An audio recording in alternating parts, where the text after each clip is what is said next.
Chapter 550. Tuesday night. After Dake obtained information about Victoria and Phoenix from Aurora, he conducted his second bliss draw of the month. With that, Nye Yen obtained 4 points of bliss and 4 points of greed. He finished his preparations that night and prepared to begin a new experiment on Wednesday afternoon.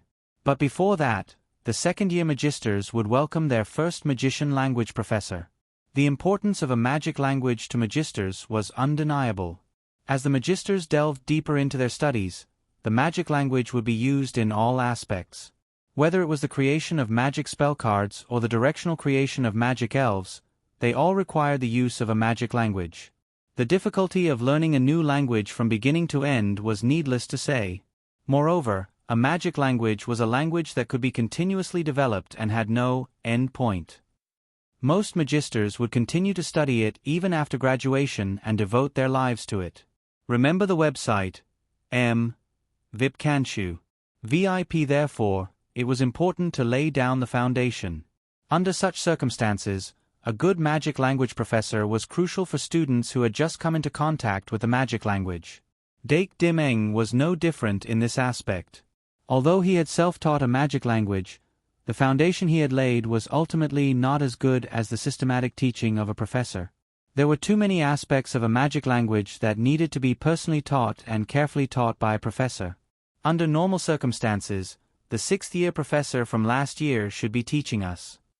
A professor who can teach a magic language must be a knowledgeable magister. I also heard that the professor is likely to take over as the Dean of the House of Fools. At 7:30 in the morning, the magic language classroom was already full of people. The magisters obviously did not want to leave a bad impression on the new professor, so they all cleaned themselves up and looked very energetic. Dake sat down in his usual seat and took out the second-year textbook, Introduction to Magic Language, Mysterious Characters. The textbook he used for self-study was also a second-year textbook borrowed from the library, but last year it was called Introduction to Magic Language, The Weight of Mana. The Weight of Mana, Mysterious Characters, different descriptions, but the same concept. I wonder if there are any changes in the details? Dake treated it as a review and carefully flipped through it. With the arrival of all the students from the 4 branches, there were more and more speculations about the new professor. However, it wasn't quite the same as when they were first years. After becoming second years, the little magisters seemed to have grown up quite a bit. They no longer cared about whether the professor was strict or not. Instead, they paid more attention to the professor's ability and teaching standards. When the overall environment continued to move upwards, very few people would go against the flow alone. 8:00 sharp. The bell rang punctually. The students subconsciously looked at the podium and then slowly quieted down. However, because the professor had not appeared yet, there were still people whispering. Ai Ma, who was sitting in the front row, couldn't help but frown. She didn't like people who weren't punctual. There were quite a few people like her, and the students' impression of the new professor instantly soured. As time went by, more and more people looked at the door, but the new professor still did not come. The students, especially the loud-mouthed students of the Night Academy, gradually became louder and louder.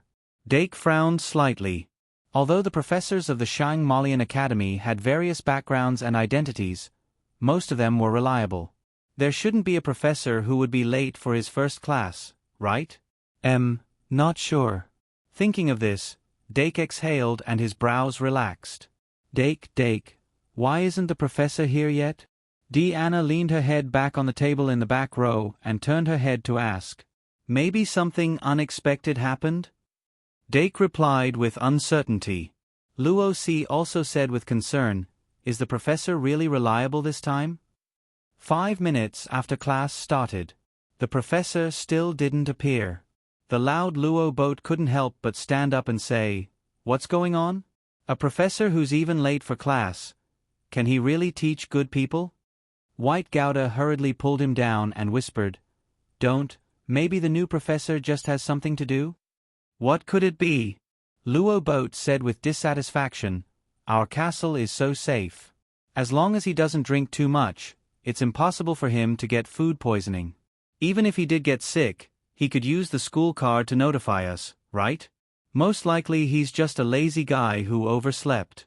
Wait, could it be that the professor this time was newly recruited? After not seeing him for 3 months, Luo Boat's temper seemed to have increased instead of decreased. However, one is marked by the company one keeps. He had been with those grumpy veterans for a long time and was bound to be contaminated with some bad things. On the other hand, White Gouda had become much more steady. It seemed that after meeting the blood concubine, he had indeed changed for the better. He took Luo Boat's hand and said, "If it's a newly recruited professor, the principal of a RDI will definitely mention it at the admission banquet. It's most likely a professor transferred from another subject. Last year's 6th grade professor of magical engineering, I met him once. He's a man of few words, but he pays attention to the rules. If our new professor is him, he definitely won't be late on purpose." "Hey, you've said everything." Luo Boat sat down, but his mouth was still muttering non-stop. As time continued to pass, the students of the Academy of Knights gradually became impatient, and the students of the Academy of Nobles weren't much better. The noise in the classroom grew louder and louder, and there were many voices of blame for the new professor. After a full quarter of an hour had passed, AI Ma, who was sitting in the first row, finally couldn't help but stand up. Susan and Lucy, who were next to her, hurriedly said, "AI Ma, don't be impulsive." AI Ma was stunned. "Why should I be impulsive?" Lucy said shyly, "Aren't you going to?" AI Ma laughed and said, "What can I do? I'm just going to ask Professor Shi Erfu. Maybe the new professor is really in trouble, and we can help him, right?" With that said, she really did walk out of her seat. In terms of action, she was indeed top-notch. Some of the students who also wanted to ask Professor Shi Erfu simply sat back down after a beat, choosing to wait for the results of AI Ma's inquiry. But when AI Ma walked to the door, she suddenly stopped and took a step back. Then, a middle-aged professor wearing a pitch-black magic robe walked in from the door. The noise in the classroom instantly died down. All the students couldn't help but focus their eyes on the new professor's face. The new professor, who was wearing a loose magic robe, had naturally curly dark brown hair, and the skin on his face was slightly dry. His nose was particularly prominent, like an eagle's hook, like an old witch in a fairy tale. But he was a man. "Go back to your seat." The new professor finally spoke. His voice was slightly sharp and unpleasant, but his tone was very heavy, and people couldn't help but have the idea that they couldn't go against it. AI Ma immediately frowned, and her stubborn personality was stimulated. She didn't retreat half a step and asked on the spot, "Excuse me, are you our new professor?" "Go back to your seat." But the new professor just repeated. AI Ma became more and more unhappy, and she couldn't help but raise her voice. "If you are our new professor, I hope you can explain why you were late this time. Go back to your seat." After the new professor repeated it for the 3rd time, he suddenly raised his hand and pointed. His fingers with sharp nails stretched out from the wide sleeves of his robe. Then AI Ma suddenly felt dizzy, and when she came back to her senses, she had already sat back in her seat. She put her hands flat on the table, and the moment she woke up, she was shocked. Susan and Lucy beside her couldn't help but cover their mouths, and their faces were full of horror. And after the new professor dealt with AI Ma, he waved his sleeves and the door of the classroom automatically closed. He himself stepped to the podium, neatly stacked the books in his hand on the podium, and faced the classroom. The classroom was silent at this time. Everyone saw with their own eyes that the new professor just gently pointed, and AI Ma Métis, who was outstanding in the class, completely retreated according to the trajectory that she went out. She didn't even have the slightest ability to resist and sat back in her seat. Just this move alone was enough to make people feel frightened. The new professor, who was 15 minutes late for class, exuded an extremely dangerous aura. At the back of the classroom, Luo Boat lowered his head and couldn't help but whisper, "White, is it him?" White also lowered her voice as much as possible and said, "It's him, last year's 6th grade magic engineering professor." Luo Boat couldn't help but complain, "Is this what you mean by a taciturn person?" "White, he's a taciturn person." "Ah!" White suddenly screamed, and her whole body floated uncontrollably. Then Luo Boat next to her also floated up. But Luo Boat reacted extremely quickly. He immediately grabbed the edge of the table and stopped his body from floating up. But before he could say anything, he suddenly felt his fingers uncontrollably open. His whole body couldn't move at all. He could only watch as he floated up and hung from the ceiling with White. The students in the front row suddenly turned their heads. They couldn't help but widen their eyes, and their mouths were wide open. The new professor on the podium only said briefly, "Chatting is not allowed in my class." Then White and Luo Boat's mouths were tightly shut, and they couldn't make a single sound. The chicken had been killed, and the monkey had been made an example. The junior magisters all kept quiet out of fear. No other sound could be heard in the classroom besides the new professor. Then, the new professor turned around and wrote his name on the blackboard with chalk. Hulda Bode. Remember this name. From today onwards, I will be your magic engineering professor. If nothing unexpected happens, I will teach you until you graduate from the 6th grade. Hulda Bode said slowly in a low voice. The 2nd grade students deeply engraved this name in their minds, but their hearts were shrouded in dark clouds. They had guessed for a long time before class, but no one had thought that such a gloomy professor would be waiting for them. They couldn't help but tighten their toes when they thought about how they would have to spend 5 years with this professor. In this atmosphere, the stubborn AI Ma didn't give up and raised her hand. Hulda Bode suddenly lowered his eyebrows and looked at her with a gloomy gaze. But even as he revealed an ugly expression, he still pointed at AI Ma and said, "Speak." AI Ma stood up with her hands on the table. Her eyes were sharp, and her voice was angry. "Professor Hulda Bode, have you been here for a long time?" After AI Ma's rhetorical question, White and Luo Boat, who were still floating on the ceiling, tried their best to shift their gazes and stare at the podium. The other students in the classroom also suddenly looked at Hulda Bode, clearly waiting for him to explain. Hulda Bode's lips curled, and a cold smile appeared on his face. He said gloomily, "Of course I wouldn't be late." The hearts of the students below the podium suddenly burst into an uproar. Dake's eyes narrowed, and he thought to himself, in other words, this new professor deliberately didn't appear, and then hid in the dark to observe the reactions of all the students? Indeed, there is no faster and easier way to understand the temperament of each student. The 2nd grade finally has an interesting professor. He raised his head slightly and saw Luo Boat floating above him with an angry face, and White with a bitter smile. He knew what these two people were thinking. The students in the classroom were generally divided into these two groups. Some of them were very angry. Although the other group was also angry, they would think about why Hulda Bode did this, and thus have a preliminary understanding of the new professor's way of doing things. It was just as Hulda Bode said. If nothing unexpected happened, they would be together for the next 5 years. No matter how much they hated him, they had to face this fact head-on. The next magician's language class would not be easy. After AI Ma got the answer she wanted, she sat down. Although she was still angry, after understanding Hulda Bode's purpose, she gradually calmed down. In any case, this professor was something. Before she fell out with him, she had to squeeze him dry. After that, Hulda Bode took out a roll call and said, "Now, let's start the roll call." The students immediately focused. No one knew if they would be punished like White and Luo Boat if they responded slowly. If he were to be fooled like this, he would lose a lot of face. Hulda Bode's roll call was different from the usual professor's roll call.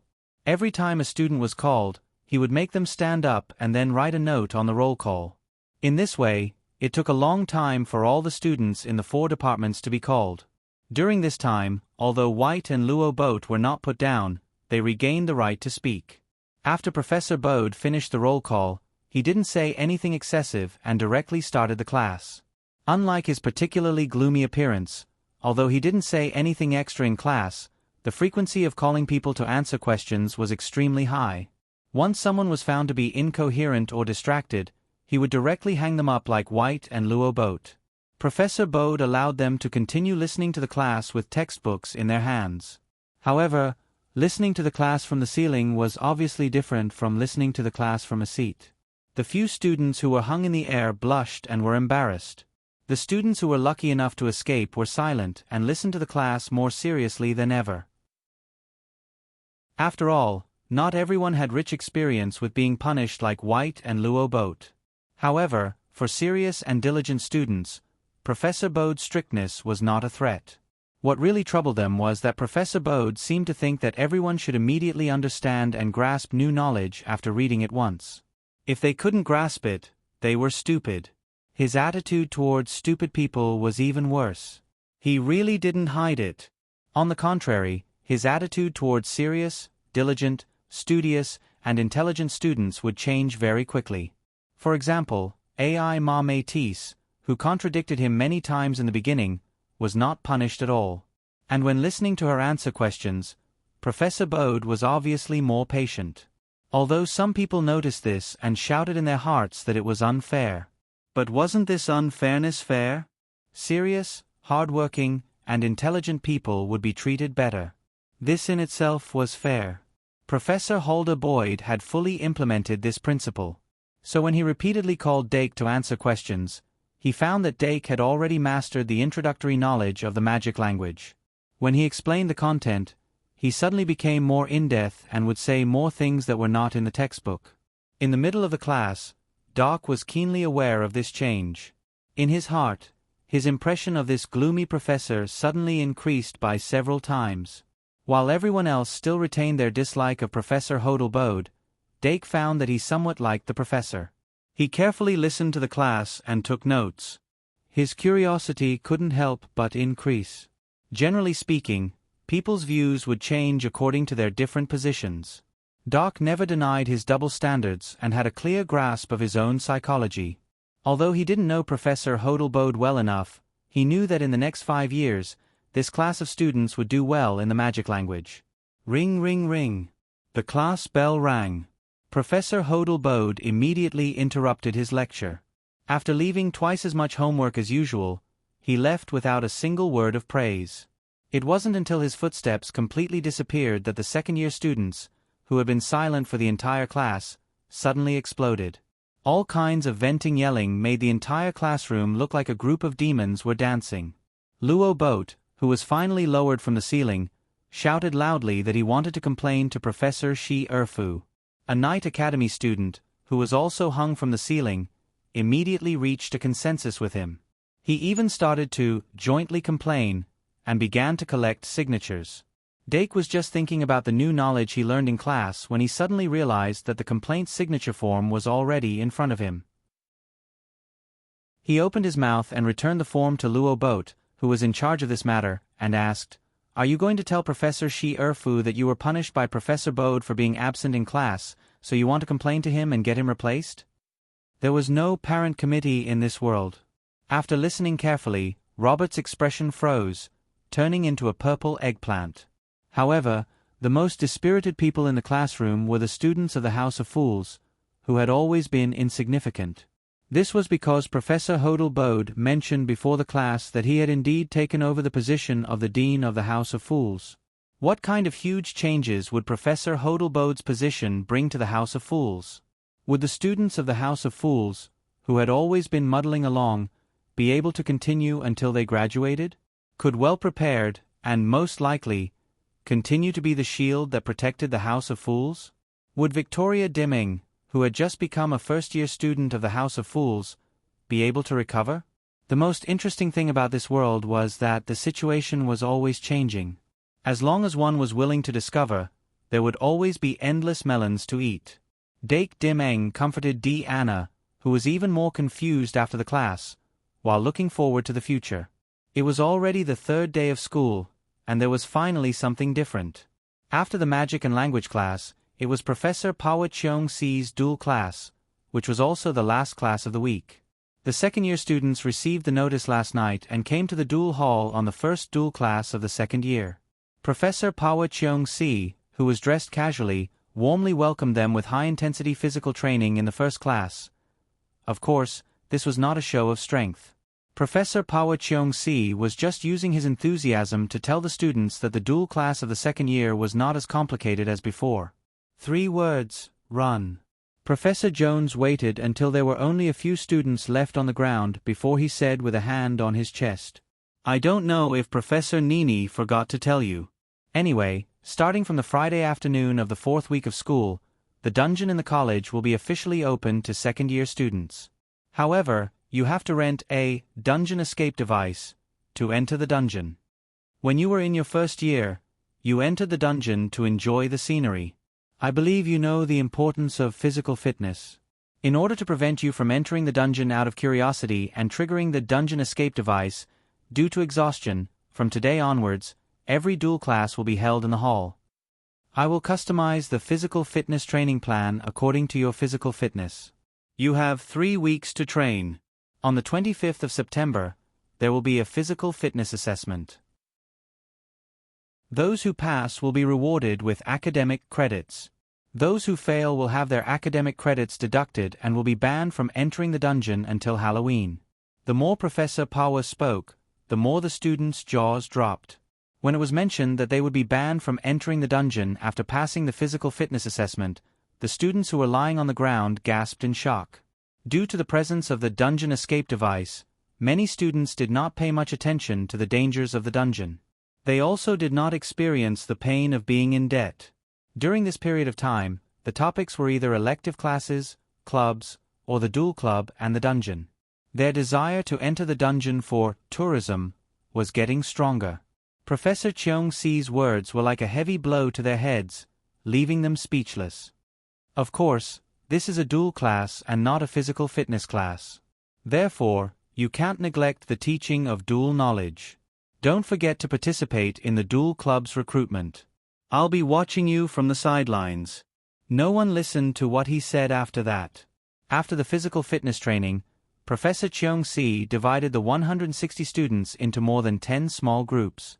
According to the average physical fitness of each group, he formulated a training plan with the aid of corresponding magic potions. Of course, the materials for the magic potions had to be purchased by the students themselves. When the students saw the names of the magic potions, they suddenly recalled the content taught by Professor Thompson in the Potionology class 2 days ago. So this is what he was waiting for. The slender girls let out a pitiful cry. However, Professor Pawa Cheong-si's will was not to be disobeyed. The dual class dragged on like a year. In the end, only Dake, Luo Boat, Deanna and a few other boys walked out of the battle hall one standing. As for the rest of the girls, they were all defeated. The intensity of the training was evident. If Dake had not undergone the intensive training during the holidays and opened 3 chakras, he would not have been able to withstand the training so easily. After opening his meridians and meeting Professor Cheong-si again, Dake suddenly realized that Professor Cheong-si could sense chi. Judging from Cheong-si's aura, he might even be a super talented person with 8 or 9 chakras. In addition, Luo Boat, who returned to school during the holidays, also opened 2 chakras. Other than him, many other students also showed signs of training. Martial artists practice chi in order to become stronger. Archmages practice chi to strengthen their bodies and to prepare themselves for any eventuality. Even if they could not open all 7 chakras, it would be good if they could open 1 or 2 chakras. Deanna's night course seemed to teach about this as well. A high-intensity magician duel tested one's magic power, physical strength and mental strength. If one fell, it did not matter how strong the magician's fairy was. Of course, some magicians would use magic potions or other methods to strengthen their bodies. They did not want to slay a dragon with their bare hands. They only hoped that their physical strength would not become a burden. With the end of the dual class, the first week of classes for the second-year students were all over. From Wednesday afternoon to Sunday night, the second-year students were free to do whatever they wanted. Of course, the homework given by the professors would tell them what the shackles of freedom were like. 12 o'clock. Dake and Deanna accompanied Luo Si to the cafeteria. Luo Si was extremely lacking in exercise. At this moment, her body was sore from the neck down. She did not even have the appetite to eat. However, Dake still fed her some liquid food and brought her to the infirmary. When they arrived, the infirmary was already filled with second-year girls. Saraswati, who had a good relationship with him, even leaned against the bed and said hello to him. Sister Kalyen was very familiar with this kind of treatment. Her movements were fast and smooth. Dake did not continue to accompany Luo Si with D. Anna. Instead, he quietly left the infirmary and returned to dorm 301 as soon as possible. He had enough time in the afternoon to use his magic patterns to create Bliss 2 and Avarice 2. There were some small flaws in the entire process, but it was not a big deal. Dake finally completed Bliss 2 and Avarice 2 before night fell. When Bliss 2 was created, he did not immediately summon Ivan to experiment. Instead, he endured the urge to create Avarice 2 as well. This way, he only had one Bliss and one Avarice left in his reserve of Bliss. Bliss 2 and Avarice 2 were created with magic patterns. Other than being able to raise the level of the little monsters, polymorph monsters, trash slimes, and Ivan to 2 stars, their biggest use was to allow Illusory Beast, Ivan, to jump from a blue card to a gold card, allowing him to obtain 3 extra killing moves.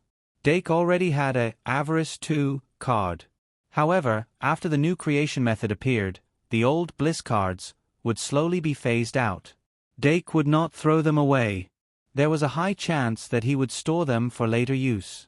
In comparison, Bliss 2 was created for the first time.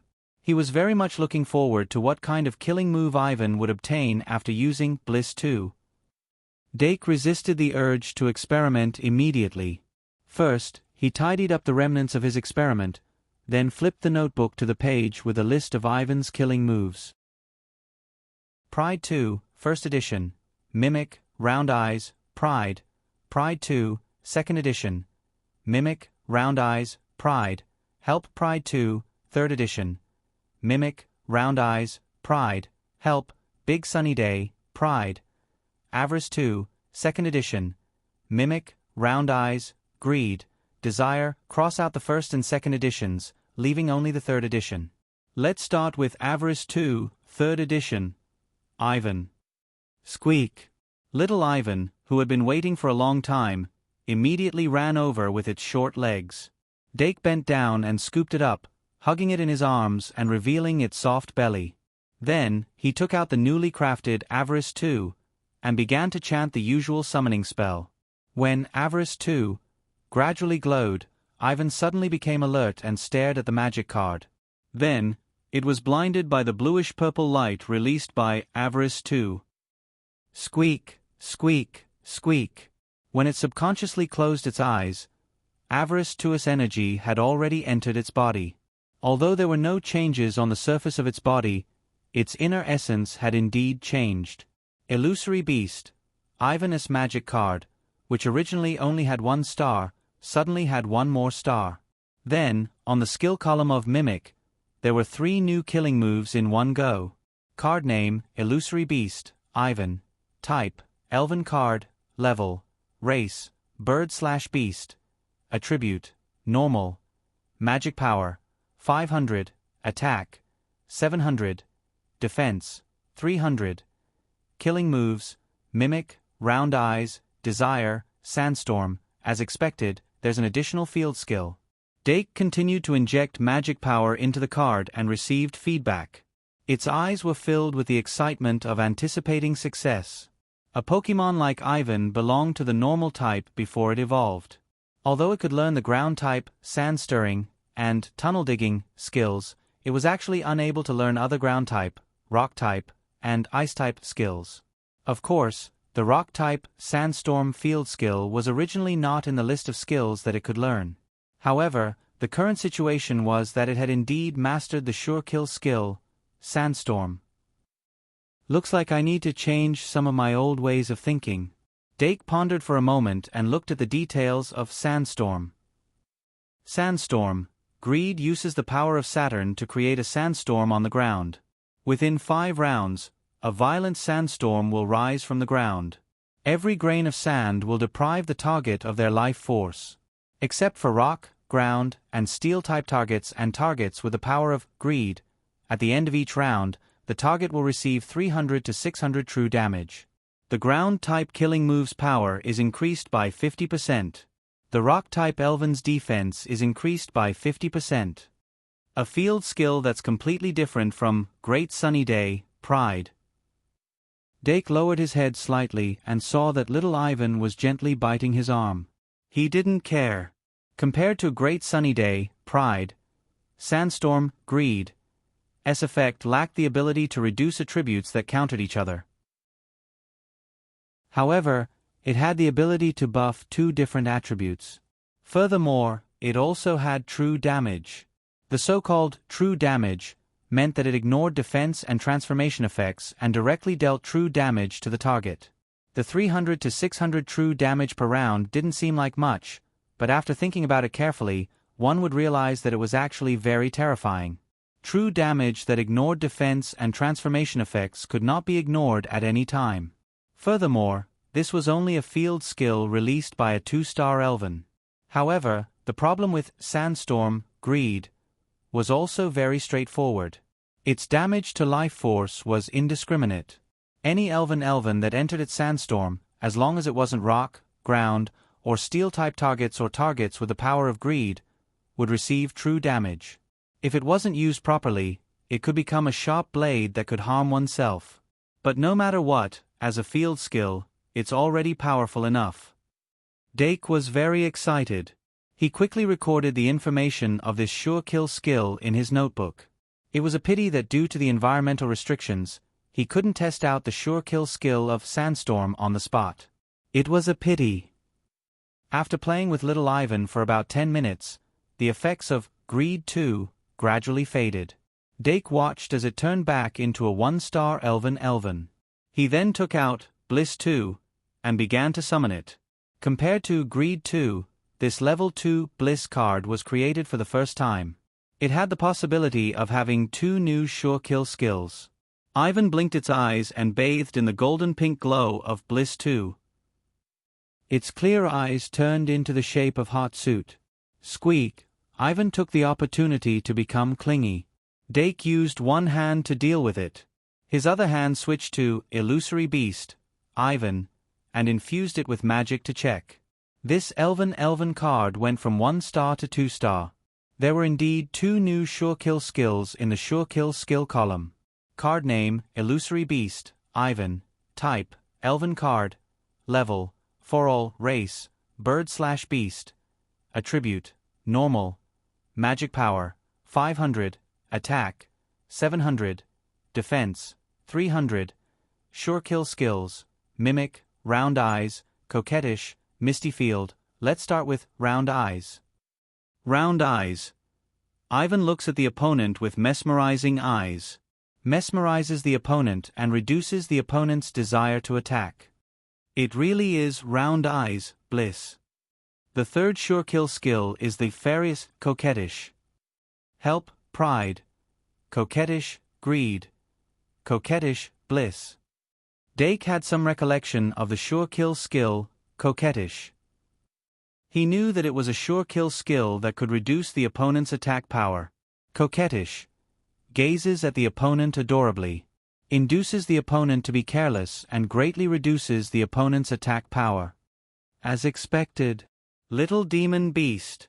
The little demon beast with a little green hat on its head slowly floated over. Dake took out the curse cage and sealed the little demon beast inside. He then summoned it and temporarily turned it into an ordinary magic elf. Of course, it was still a 1-star fish. Ivan, use Coquettish on the little demon beast. Ivan received the order and immediately showed a cute expression to the little demon beast. It then opened its eyes wide and stared at it innocently. The little demon beast wanted to look away, but it was ordered to look back. Its expression changed, and a hot suit appeared in its eyes. This caused its pitiful attack power of 100 points to become 50 points. My attack power is reduced by 50%? That was the percentage calculation, but it could also be reduced by only 50 points. Of course, the possibility of the latter was very small. Dake caught the little demon beast that flew over and placed it in the crook of Ivan's arm. He then continued to look at the sure kill skills information.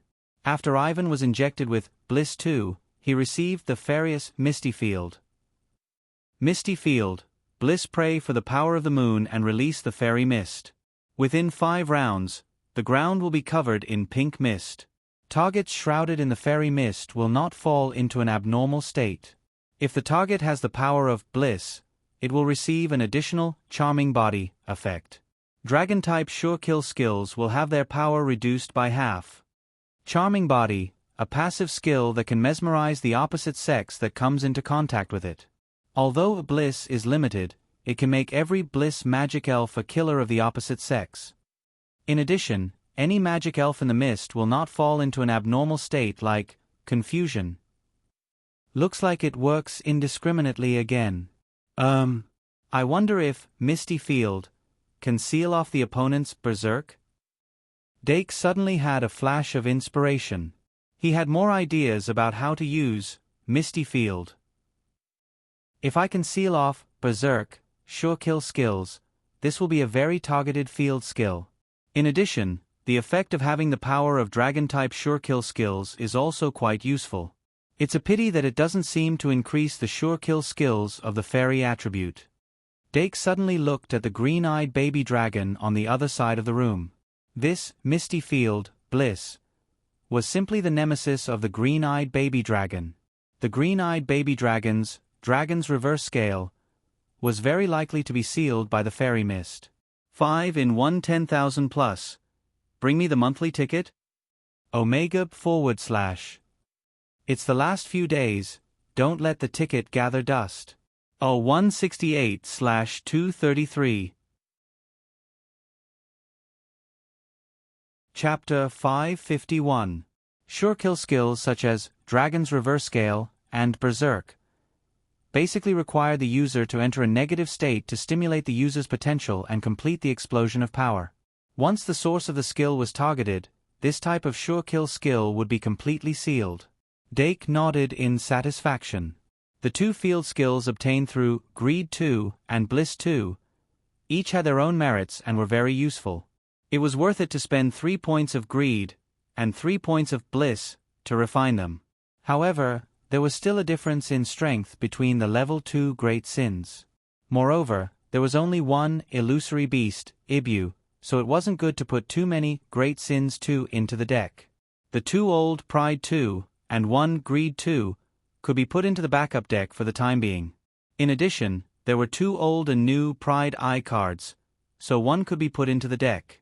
This way, there were 2 Pride 2, 1 Greed 2, and 1 Pride I in the backup deck, all of which were old versions. These old versions of Great Sins cards could be used in actual combat and could be replaced with the new versions in a short period of time. In the future, they could also be used to deconstruct and upgrade the Great Sins cards, which meant they could be refined twice. Dake had always been a thrifty person, so of course, he would make the best use of everything. Remember in 1 second. https://m Vipkanchu. VIP when the effects of Bliss 2 gradually disappeared and Ibu returned from a 2-star to a 1-star, Dake left the dormitory with his magic guide elves and headed to the cafeteria to celebrate. The second-grade students and above were already used to his behavior, but the first-grade cuties all looked at him with dumbfounded expressions. Fortunately, dinner time had passed and there weren't many people in the cafeteria, so they ate comfortably. After the Magical Zoology Society officially opened, Dake hoped that his magic guide elves would be able to walk freely in the Shangmalian castle without receiving any special attention. They would be able to go to the cafeteria and study on their own.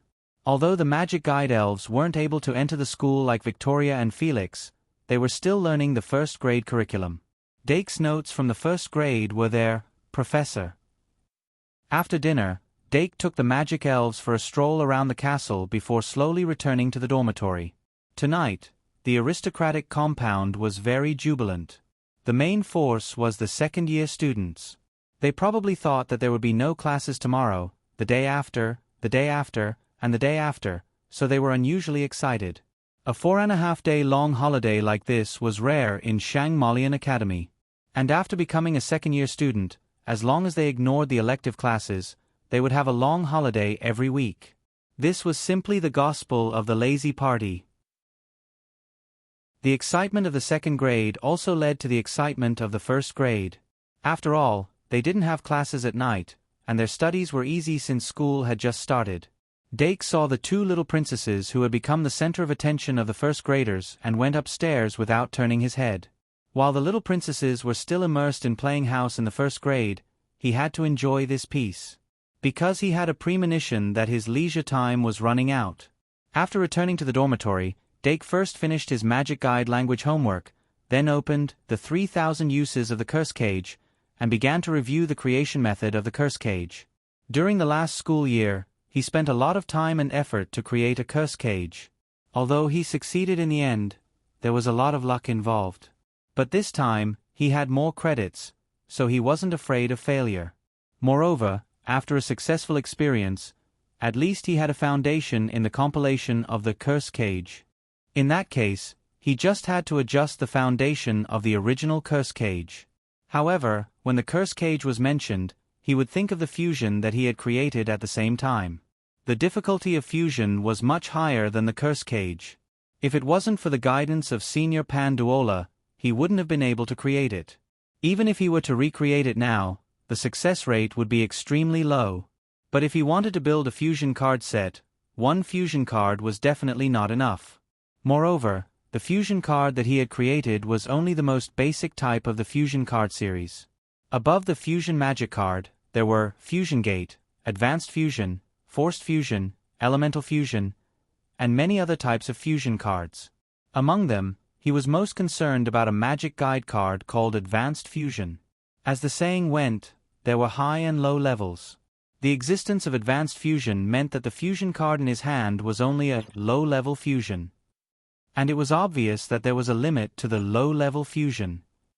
With this as his judgment, he believed that if he wanted to imitate the successful case of the Diru Beast and the Heidi Beast to evolve into the Basti Beast and promote the fusion of the Fairy Beast and the Demonis Beast, he would probably need to use Advanced Fusion. Of course, he could only transform into half of the Fairy Beast through the evolution method. It was still too early to think so much. Under the current circumstances, the most important thing was to create the curse cage. After Wednesday, it was Thursday. Before the club recruitment on Friday, there was still a whole day to prepare. Although Dake had not experienced the club recruitment, he had never seen a pig run. How could he not have eaten pork before? He immediately began to make the posters and signboards for the recruitment. With his current steady hand, it was not difficult to draw 1 or 2 publicity pictures. However, if he wanted to recruit high-quality members, he had to do his best in all aspects.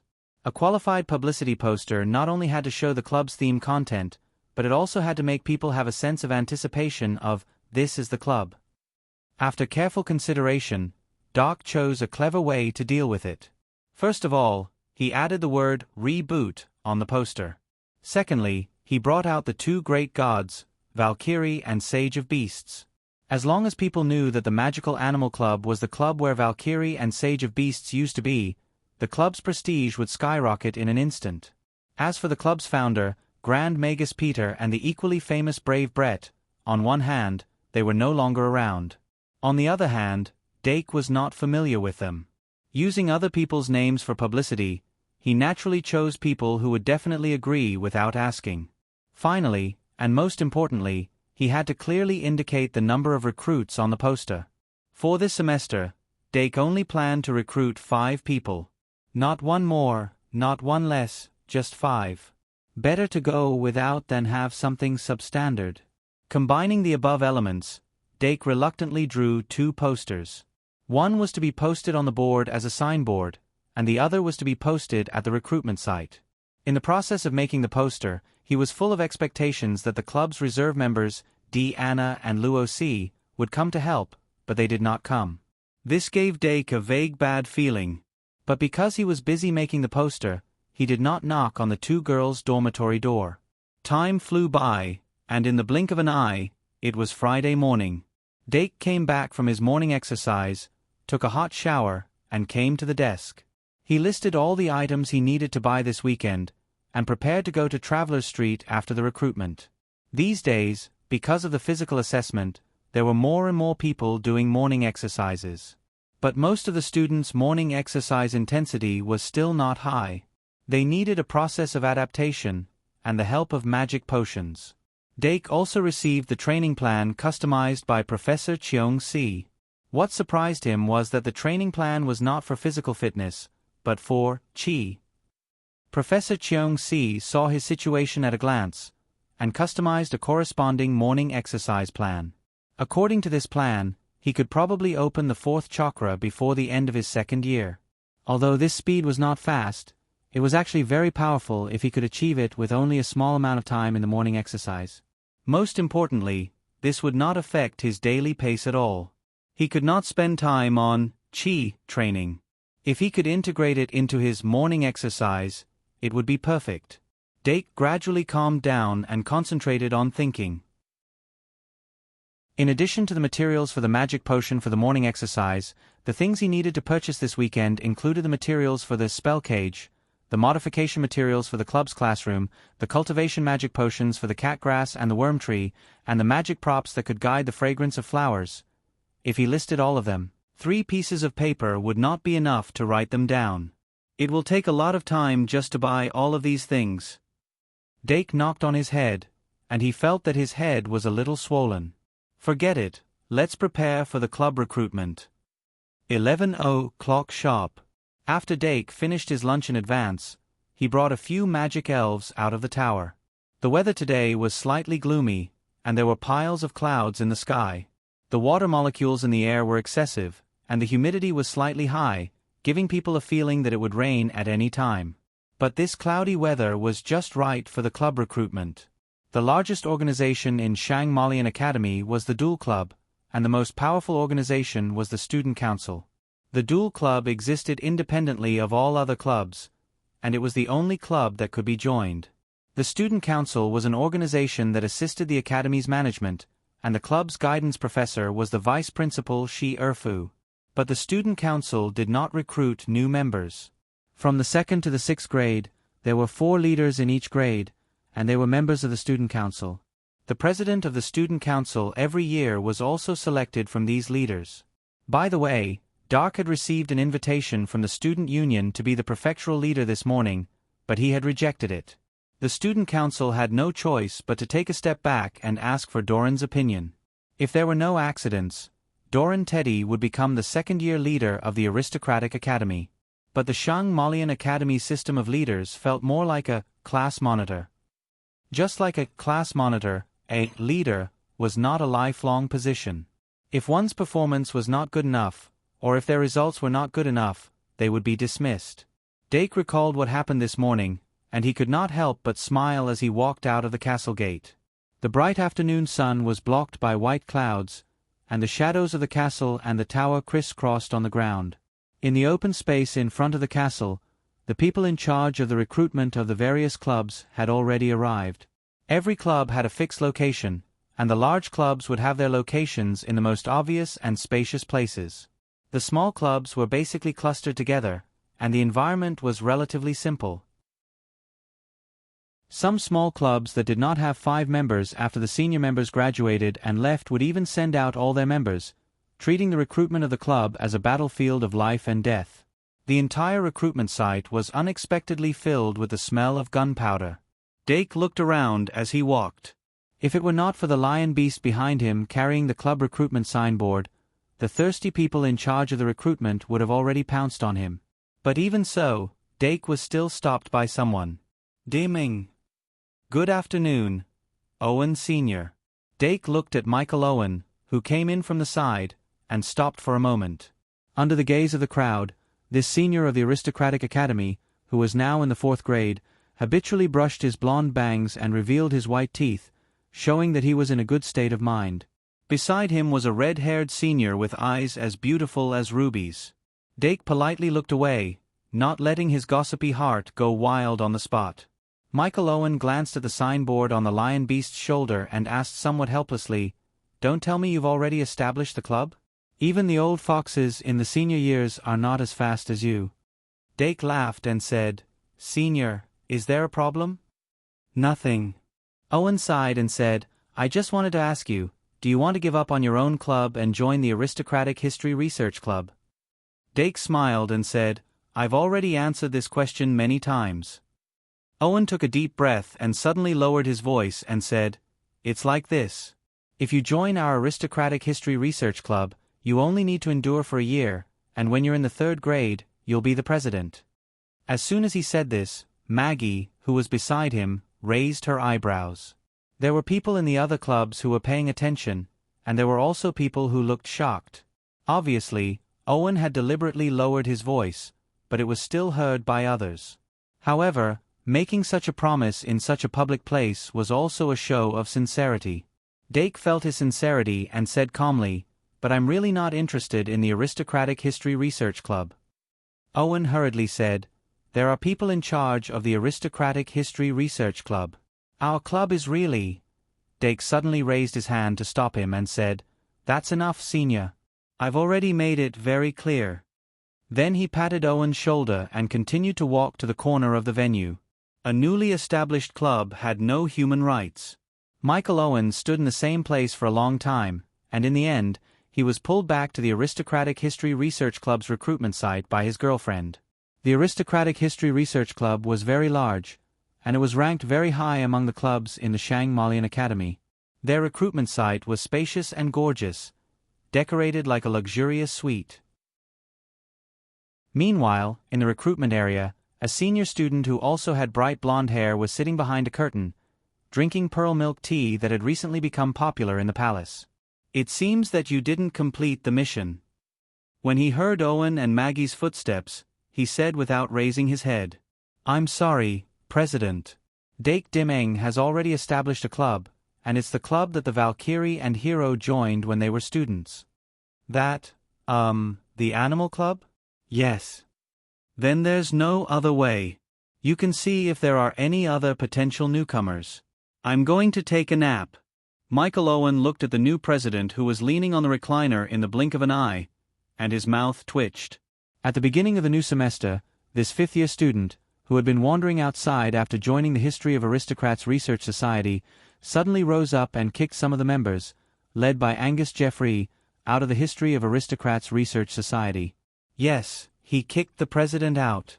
Michael Owen was lucky to escape this disaster because he was marginalized by Angus Jeffrey last semester, and even returned to the center of the club's power.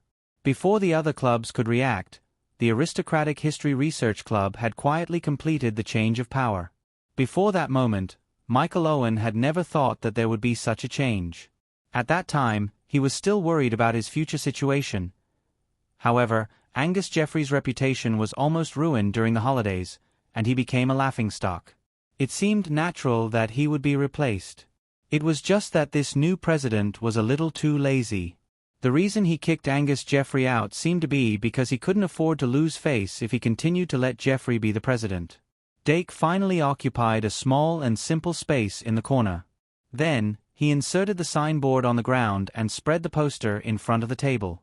He sat down calmly, patted the table, and prepared to welcome the guests. A table and a chair were all that this place had. In fact, other places might be bigger, but they had their own decorations. "I hope I can recruit 5 people today." Dake took a deep breath and focused his eyes. Then, he let the lion beast hang the single scabbard, and stood upright on the other side of the signboard. He let the fox beast stand behind the signboard and act as the hostess. He put Meow Meow and the fruit-gnawing bug on the table as the lucky cat and the fruit plate. Then, he let the young green-eyed dragon turn into a dragon egg and pretend to be a huge magical animal egg. Finally, he let the Diru beast and fairy Ibu go out to solicit business, and let the little demon beast go out to scout for information.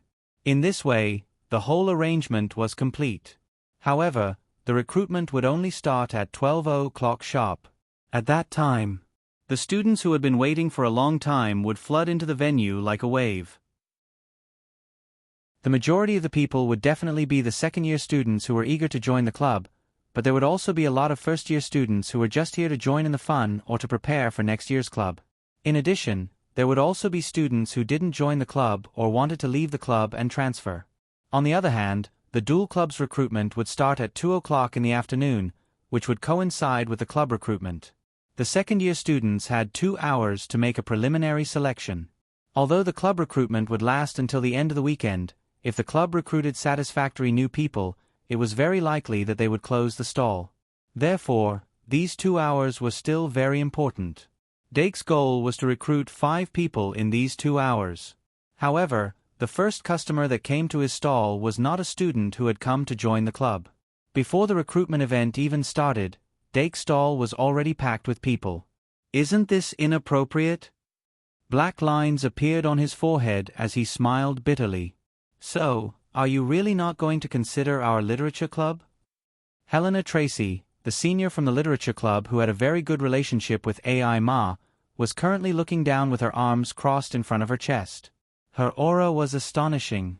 Behind her stood the descendant of the Sage of Winter, Winnie Scotty. Doc had a very deep impression of Senior Sister Winnie, and he also had some impression of Tracy. If he were in a different environment, he would be happy to sit down and have a cup of black tea with them and talk about the sentimental literature of youth. But now was obviously not the right time. He had to declare again, "Seniors, please take a closer look at my signboard. I'm also here to recruit new people, not to be recruited." However, Helena Tracy only smiled and said, "Don't blame me for not reminding you. Our little AI Ma has already promised to join the literature club. If you want to have more opportunities to interact with little AI Ma, are you using someone who has not joined the club to seduce me?" Dake could not help but smile bitterly. "I don't have that kind of relationship with her." "That's right. You don't know what's good for you, woman. Dake Dimeng should join our astrology club." The cold-faced senior wearing glasses suddenly interrupted. The other woman beside him immediately echoed, "Even the magic elf has the gift of divination. He's simply a natural-born fortune-teller. Only our astrology club can give him the greatest support." The corner of Dake's mouth twitched. "Senior, the magic elf is a magic elf, but I don't have the gift of divination." The woman from the astrology club smirked and said with a look of having seen through it, "You don't have to be modest. Eudora has already revealed to us that you are the son of stars." "Oh my God, what did Eudora say to these people?" Dake couldn't help opening his mouth and couldn't speak for a long time. He also had an impression of these 2 people, but he just happened to meet them yesterday afternoon. It was these 2 people who tried to abduct his Luo C, causing his 3/5 to be missing a crucial part. As for Eudora, she heard that it was Professor Mitya who asked her to join the astrology club, so she could only obey. "Hey, can you guys listen to what others have to say? We have to respect the opinions of the newcomers, right? The newcomer of the sports club?" A muscular man who looked like a student from the Night Academy suddenly raised his voice, attracting Dake's attention. Dake turned his head to look at him, and he couldn't help but frown. It was this person who pestered him and tried to abduct his D. Anna yesterday. Although D. Anna expressed her refusal again and again, this senior's skin was as thick as his muscles. What was even more shameless was that this senior even prepared a big bag of candy to try to corrupt D. Anna's iron will. Too shameless. 3 in 1 6,000 plus. Oh, 169 of 233. I vomited blood watching the Olympic gymnastics yesterday. I only wrote half of it.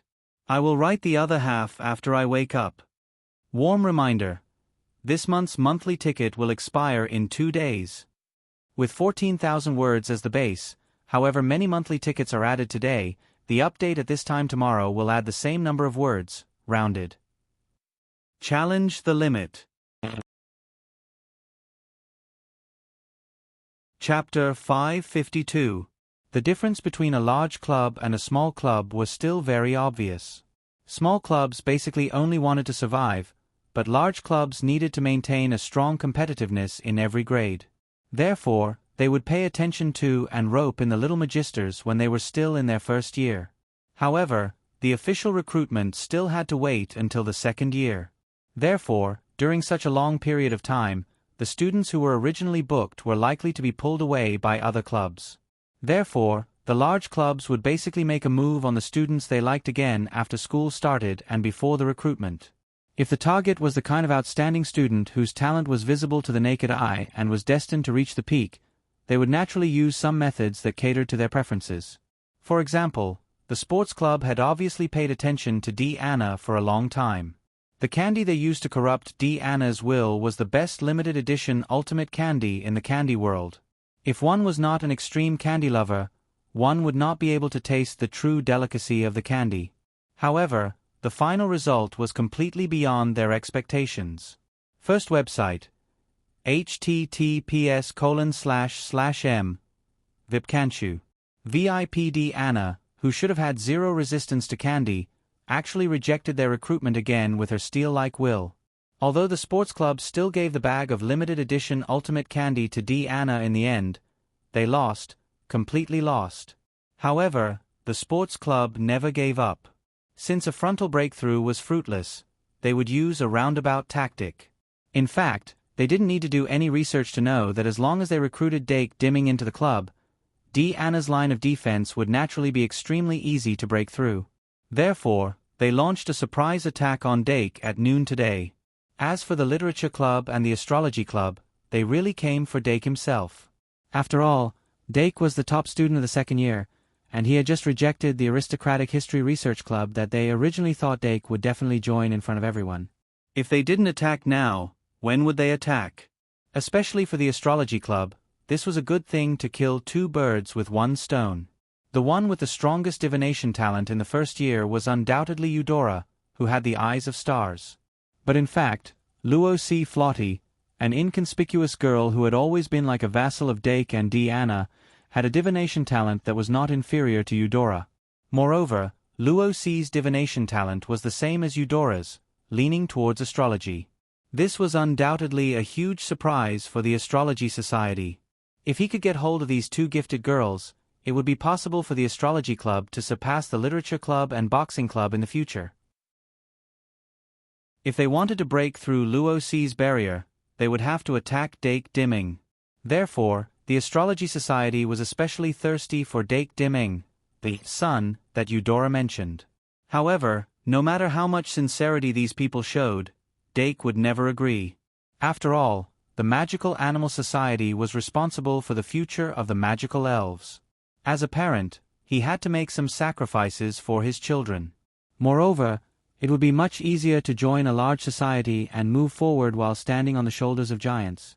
However, it was far from the sense of accomplishment of creating a society with one's own hands. Therefore, when facing the siege of these large societies, Dake once again said firmly without any hesitation, "Let's stop here. This is my society's recruitment office." When the besiegers quietened down a little, he said again, "Of course, if you want to join my Magical Animal Society, you can come here again after 12 o'clock sharp." The people in charge of the recruitment of the Literature Club, Astrology Club, Sports Club, and other societies couldn't help but look at each other. In the end, it was Winnie Scardy from the Literature Club who spoke. "If you don't want to, then don't force it. We are not bandits." "That's true, haha." The muscular man from the sports club touched the back of his head and smiled honestly. He then decisively climbed down the stairs. Only the cold-faced senior from the astrology club still persisted. "You really don't want to reconsider? The huge resources of our astrology club will be open to you." All right, let's go." His girlfriend beside him smiled apologetically at Dake and forcefully dragged the senior away. The small stall finally regained its peace and quiet. Dake stretched out his finger and rubbed the fruit-gnawing bug's little tail. He sighed, "It's not easy for a large society. It's not easy for us either." The fox demon glanced at him with disdain. However, with its appearance, no matter what, it looked like it was flirting. The sword-wielding guardian lion whispered, "The aura of these people is very strong." "Of course." Dake leaned back on the chair and raised his head, squinting his eyes at the sky. The world was moving forward, whether it was time or people. 12 o'clock sharp. The barrier at the entrance of the venue was finally removed. More students than expected poured in. The students were always there to watch a show. Even if they weren't here to join the recruitment, they would still want to see what new societies were being established. Moreover, even if they weren't here to see the societies, they could still see the people. At the front of the crowd, Anna was holding on to Luo C's arm. She was stuffing snacks into her mouth while looking around. Luo C was confused. "Nana, Have you seen the recruitment office of the Magical Zoology Club? Anna was excited. Don't worry, we'll find it eventually. Let's look around first. They didn't set up the stall with dark at the beginning because they wanted to experience the atmosphere and be recruited at the same time. Wouldn't it be putting the cart before the horse if they directly went to the recruitment office of the Magical Zoology Club? However, the atmosphere of the club recruitment did feel a bit like a festival. Some clubs would even perform live to attract the attention of the students. The large societies would choose their members, and the small societies would be chosen. It had always been like this. After the first wave of people was absorbed by the venue, the second wave followed. The first wave was mostly second-year students who were in a hurry. The second wave was mostly first-year students who were here to watch the show. The crowd naturally dispersed wherever Anna and Enchi went. In the first week of school, the two little princesses had already formed their own factions among the first-year students of the aristocratic house. Now, they had formed two circles that were competing against each other, like two little leopards. As for the first year's Noble Academy's Diamond, he was also supported by others, forming a third force. The current situation of the first-year students was much more complicated than Dake's time. Just the aristocratic house alone had the tendency of dividing the world into three. The two little princesses looked at each other across the mountain, and Joey, who had the smallest faction, was trying to survive in the cracks. However, because Joey had Dimming behind her and had Aurora as her deskmate, she was not without resistance. She just didn't know what their parents would think if they saw that they weren't studying hard but were forming cliques instead. On the other side, Victoria and Phoenix also met up in the corner. The two magic elves got rid of their friends and entered the venue hand in hand. Dake was still waiting patiently in the corner of the venue. Although there was no one in front of him now, he was not in a hurry. As time passed, the crowd would always reach the end, and those with potential would probably have been screened out.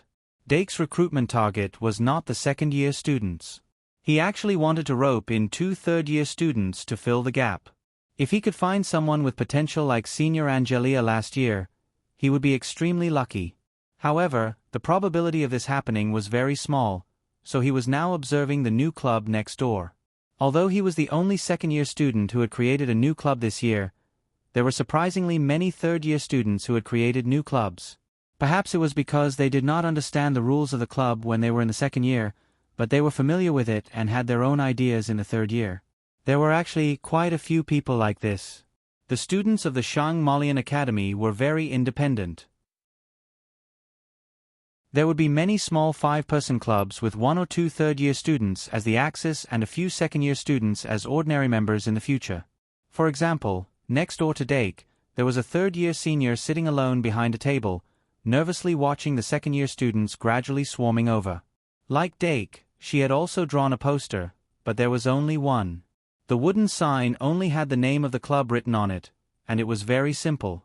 Dake glanced at her school uniform and knew that she was a third-year student of the House of Fools. And the club she had created alone was called the Ragdoll Club. This was undoubtedly a club centered around personal interests.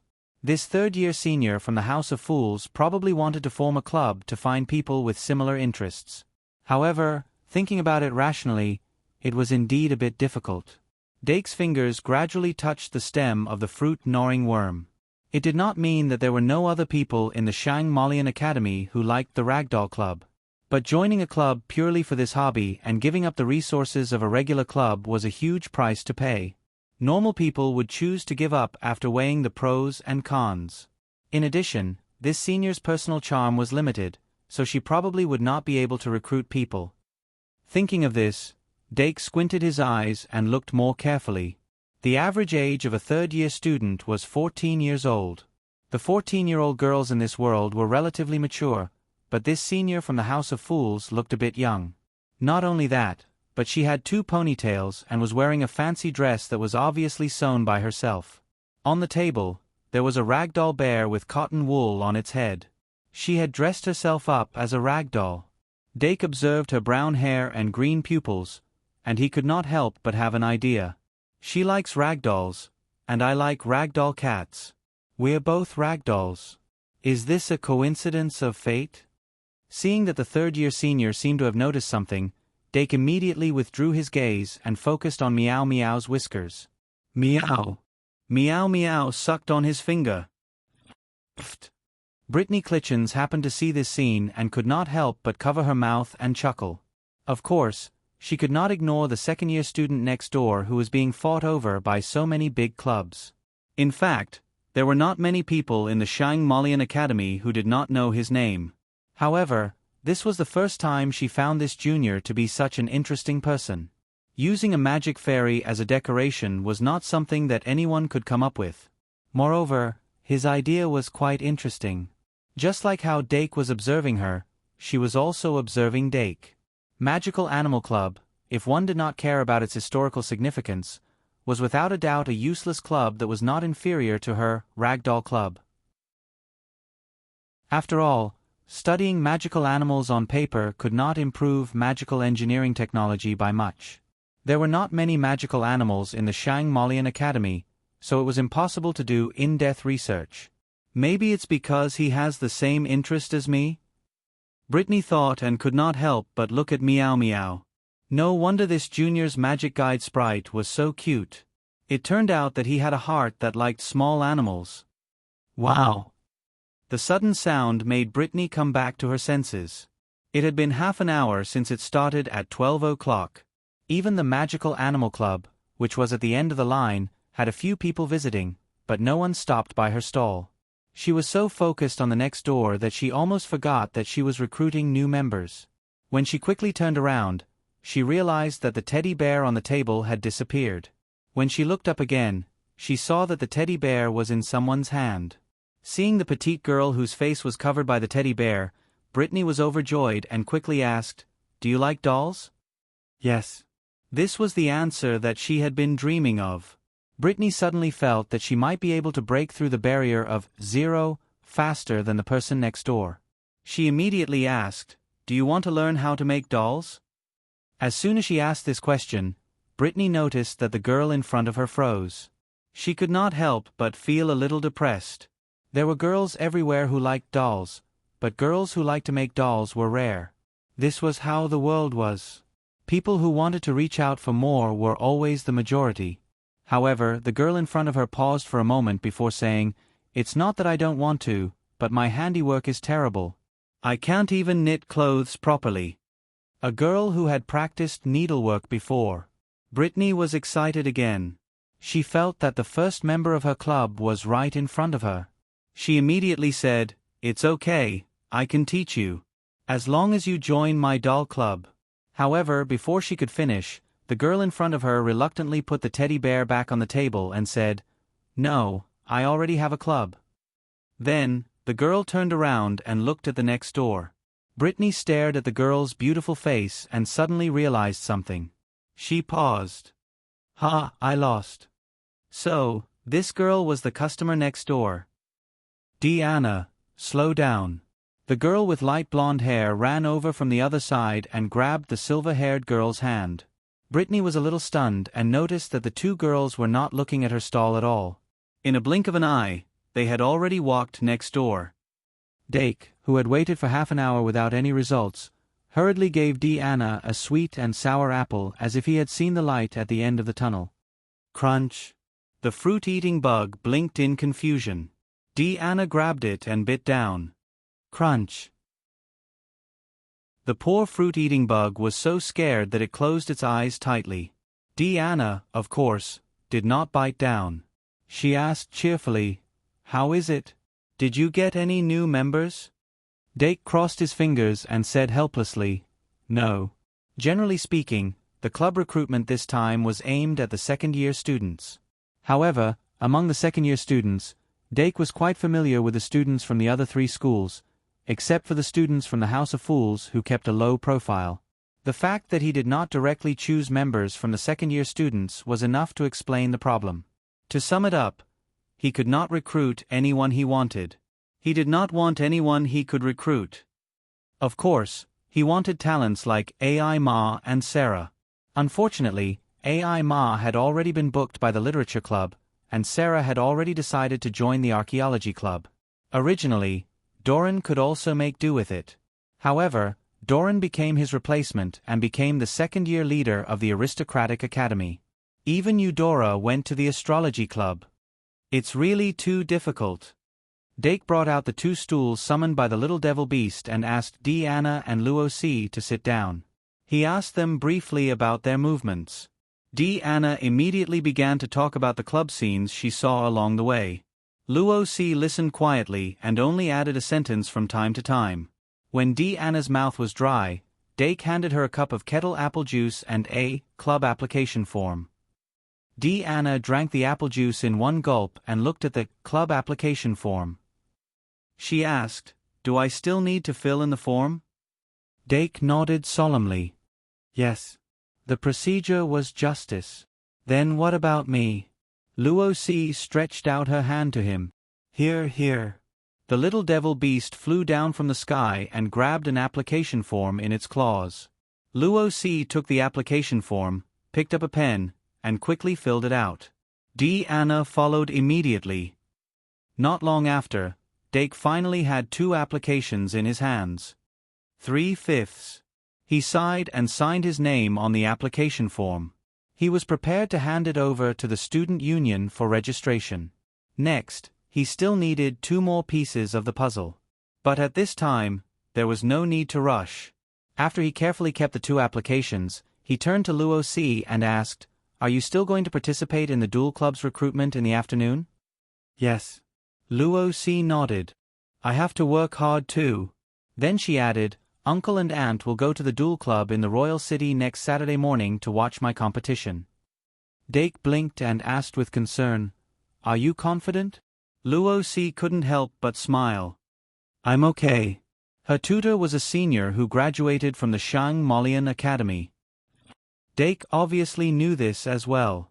He nodded and said, "Then I'm relieved. You just wait here for the good news." Deanna puffed out her chest. The duel club's recruitment test wasn't that difficult. As long as you showed the strength of a second year, you would pass. Deanna would accompany Luosi to the duel club to watch the competition. And Dake. Of course, he would continue to wait here for fate to meet him.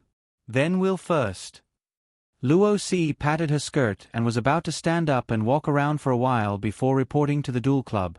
But the person who just appeared in her field of vision made her subconsciously sit down. Since she had officially joined the Magical Animal Society, she started to consider herself a member of the society. Naturally, she didn't want people she didn't like to join the society. And the person who entered her field of vision was obviously walking towards her. She didn't want to leave for a while. Deanna followed her line of sight and curled her lips. The people who were walking towards her were White Gouda and Luobot Broheim. White Gouda was the son of a true hero. His performance at the end of the first year was not bad. Thus, when he entered the duel club, the person in charge of a large society immediately went to recruit him. However, White and Luobot had already decided to join the Marine Biology Research Division when they were first year. Thus, when faced with the olive branches of many societies, he politely declined. The reason why he used quotation marks above politely declined was because he didn't completely reject them. Instead, he replied with, "I'll think about it." After a period of peace, people's mental age would often increase by a large margin. After White returned to school in the magic car, he suddenly recalled many of his experiences in the first year. At that time, everything that had happened seemed reasonable. However, when he suddenly looked back, most of it was frighteningly childish. And in the childish part, there were some things that were extremely childish and would even have a negative impact on his future. In short, he began to regret his promise to join the Marine Biology Research Division. It was a decision made out of emotion. Now that he thought about it, it was more like the result of a slap on the head. Although the seniors of the Marine Biology Research Division did provide a lot of help for him to vent his psychological pressure at that time. But when he thought about it carefully, that was the extent of the help. In the end, the Marine Biology Research Division was just a place for people to gather together for warmth. It wouldn't bring him any substantial improvement. If he wanted to rely on the society's resources to develop himself at a faster speed and achieve his original goal of catching up to Dake, he absolutely couldn't waste his energy on the Marine Biology Research Division. Now, he had his mother, the bloody concubine, to guide him on the knowledge level. Although they couldn't see each other often, it was always helpful. Therefore, what he still lacked was only the material level. Joining a suitable large society was a good way to solve the problem on the material level. Of course, the premise was that he had to break his promise and withdraw from the Marine Biology Research Division. This made him hesitate. Luo Boat, you were only with me at that time. You didn't officially say that you wanted to join the Marine Biology Research Division, so you should choose a good society to join. I think the sports club is very suitable for you, White said. Luo Boat pondered and said, "It said that 80% of the members of the sports club are seniors of the Night Academy. It's very suitable for us." White quickly corrected him, "It's suitable for you." He didn't want to sweat with those muscles all day long. "Okay, then it's suitable for me," Luo Boat said, "but if I join the sports club, what about you? Will you still be in the Marine Biology Society?" White shook his head and said with a bitter smile, "I don't know." It was also at this time that he saw Dake's wooden signboard. He couldn't help but stop in his tracks.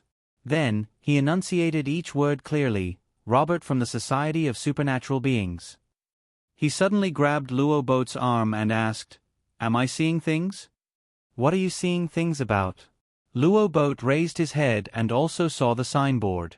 But his gaze was more focused on the demon fox behind the signboard. "What a beautiful magical fairy. It's the Magical Animal Society, Luo Boat." "Okay, I know. You're hurting me. The Magical Animal Society is my father's society," White murmured. When he started moving again, he couldn't help but speed up. Not long after, he appeared in front of Dake Dimming with Luo Boat. Looking at Dake in the booth, White looked inside suspiciously. Then he saw Anna and Luo C. But they were inseparable from Dake, so it wouldn't be strange if they were here. But the question was, why was Dake sitting in the recruitment area of the Magical Animal Society? White's brain short-circuited for a moment, and he froze on the spot.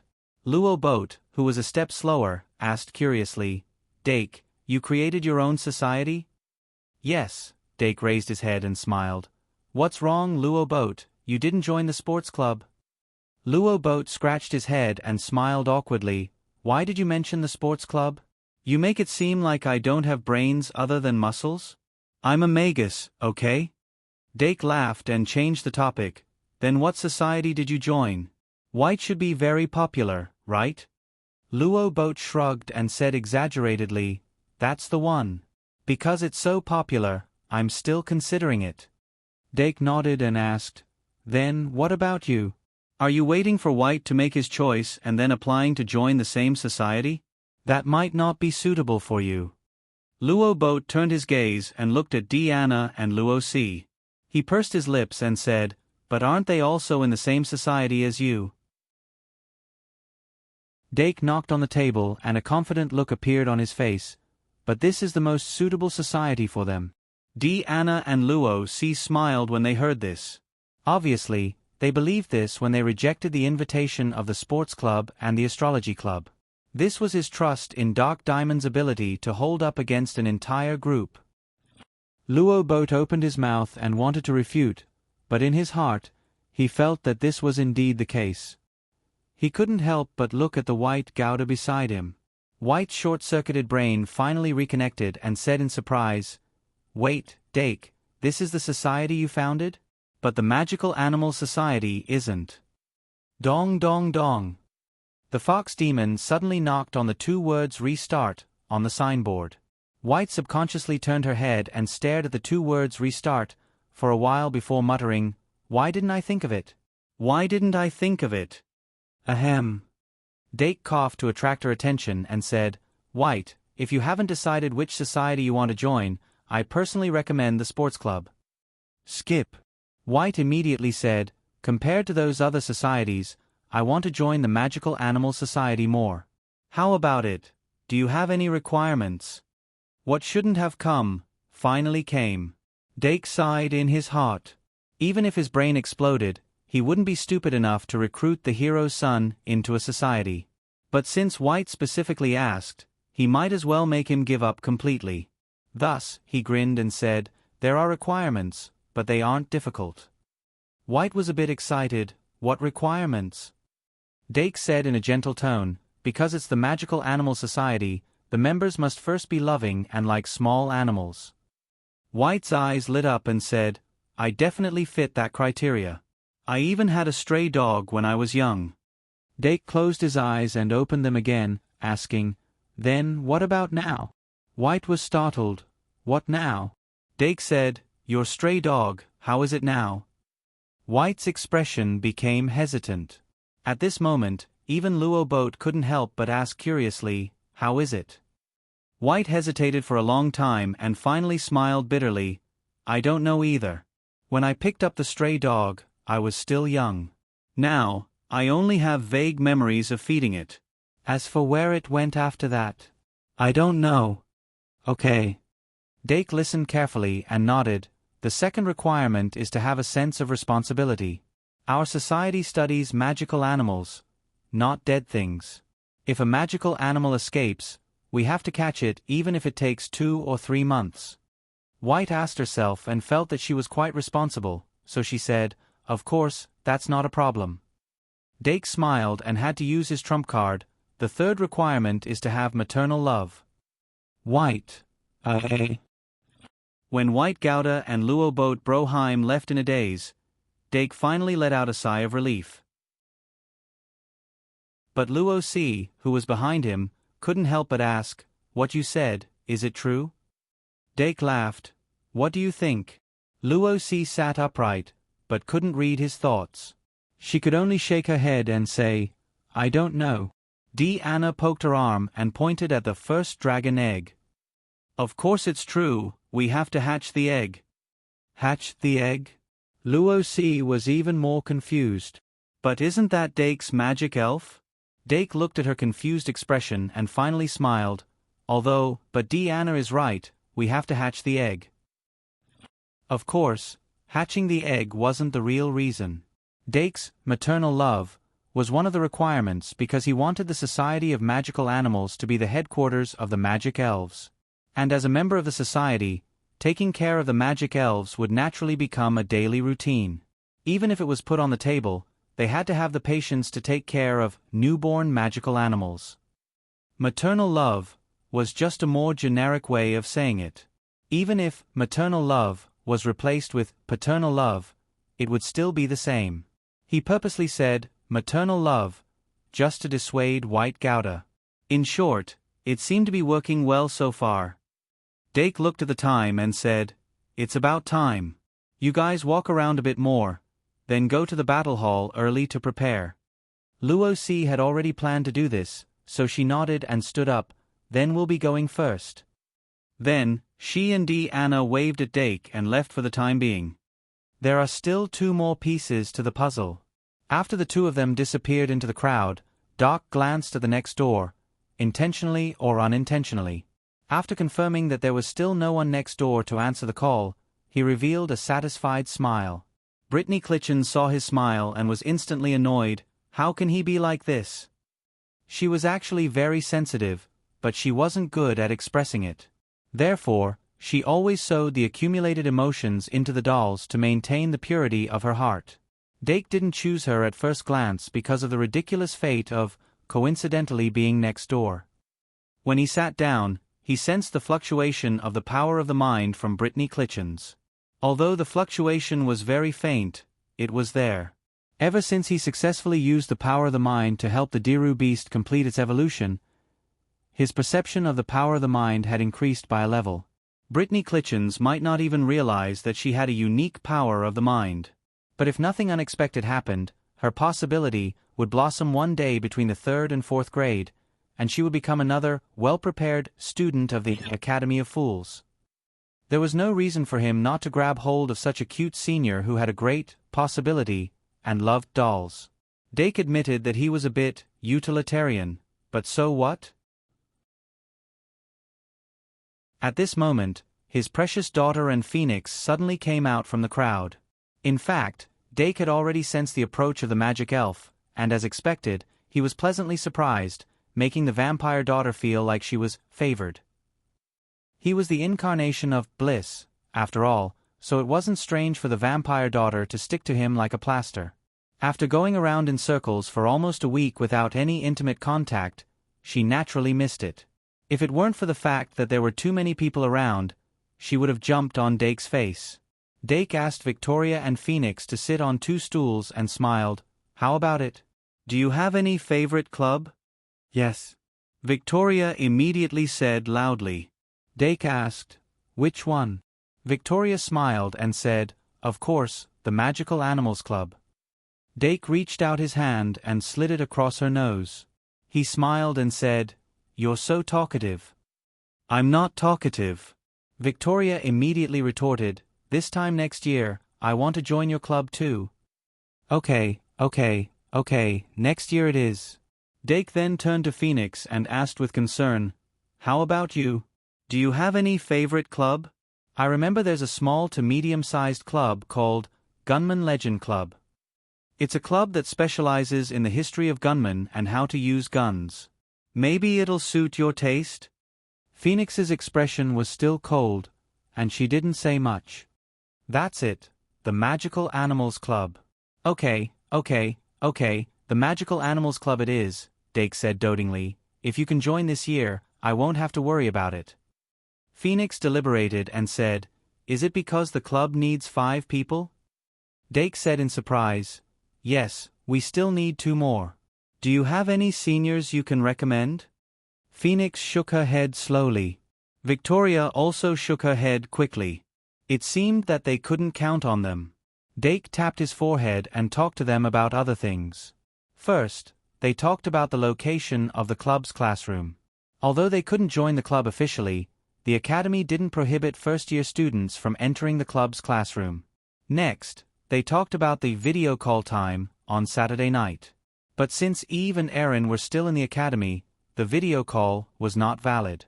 Then, considering that first-year students could only enter Traveler Street on the 4th Friday afternoon after school, Dake took the initiative to ask them if they needed to buy anything. Why was it buy and not gift? Of course, it was because the academy didn't encourage students to gift each other credits. Every credit should be earned by the students themselves. Even if it was a loan, they had to pay the interest as the price. After Victoria understood what purchasing on behalf of others was, she immediately began to chatter. However, other than the book that Doc had promised to buy for her, he had crossed out everything else. And Phoenix's request was to buy a gun for him. While the 3 of them were chatting, Dake noticed that Anna and Enchi were strolling around 5 to 6 meters away. John and Joey also appeared one after another, but they ran away without looking back. He touched his chin and asked Victoria, "Am I that scary?" "No, you're not." Victoria smiled happily. When it was almost 2 o'clock, Victoria and Phoenix left one after another, and the crowd in the venue began to decrease. It wasn't that the students were tired of the club, but that the recruitment for the duel club was about to begin. The second-year students rushed over as if they were rushing to a venue. Before they settled down, they had no choice but to rush over. And as soon as the main force of the search for the club disappeared, the entire venue fell silent. Originally, no one would care if they shouted, but now, it was extremely conspicuous if they spoke loudly. But this was a good thing for Dake. There were no second-year students in his recruitment range, so it was easier to see. The third-year and higher students either didn't join the club in the first place or left midway for various reasons. In short, this group of people became the main body of recruitment after the crowd decreased. When someone came to the Magical Animal Club's recruitment area out of curiosity, Dake would ask them their name, year, college, final grades, and why they left the club. Because it was too formal, many of the upperclassmen couldn't stand being questioned by a second-year student, so they stood up and left. Dake thought that it was no wonder they left the club midway. Of course, there were also people who were good in all aspects who sat down and asked questions, but when they found out that the Magical Animal Club wasn't going to expand in their year, they left one after another. Dake's advantage over Brittany was that he was a celebrity. This made people feel that the club he created was more secure and had more potential. Joining a club like this was a bet that it could rise steadily. Then, the students who joined from the beginning would become veterans and receive a lot of resources. However, when this celebrity said that he would not expand the scale of the club, this idea was cut off. But the club recruitment itself was a two-way choice, so it couldn't be said who was better or worse. Around 3:00 in the afternoon, Magical Animal Society's recruitment office finally welcomed a decent person. When she sat down at the table, Dake was still in a daze. It wasn't until she said her name that Dake suddenly remembered where he had seen her before. This third-year girl with black hair and flat bangs was the senior he met on the magic car at the end of the semester, Katrina Isaiah. Katerina was a student of the School of Magic. She had long black hair that reached her waist, and her bangs were neatly trimmed, covering the part above her eyebrows. She was very low-key and delicate. The feeling she gave off was very similar to Senior Winnie Scatty. When Dake and the others left school and returned home, there were 3 boys and 2 girls in the cubicle. There was an empty space, so this senior was accepted. Dake still remembered that the book this senior was reading was XX Anthology.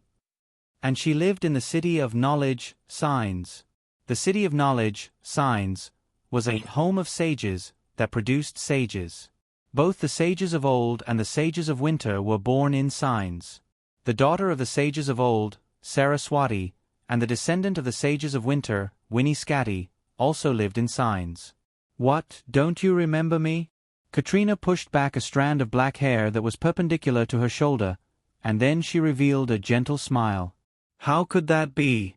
Senior Isaiah. Dake stopped reminiscing and spoke. He finally remembered. When Katrina Isaiah got off the magic car, they had agreed to contact each other after returning to school. But 3 months later, Dake had long forgotten about her in Java. Now, it seemed that Anna and Luo C had never mentioned her at all. They must have completely forgotten about her. Fortunately, Dake's memory was still passable. He didn't completely forget her name.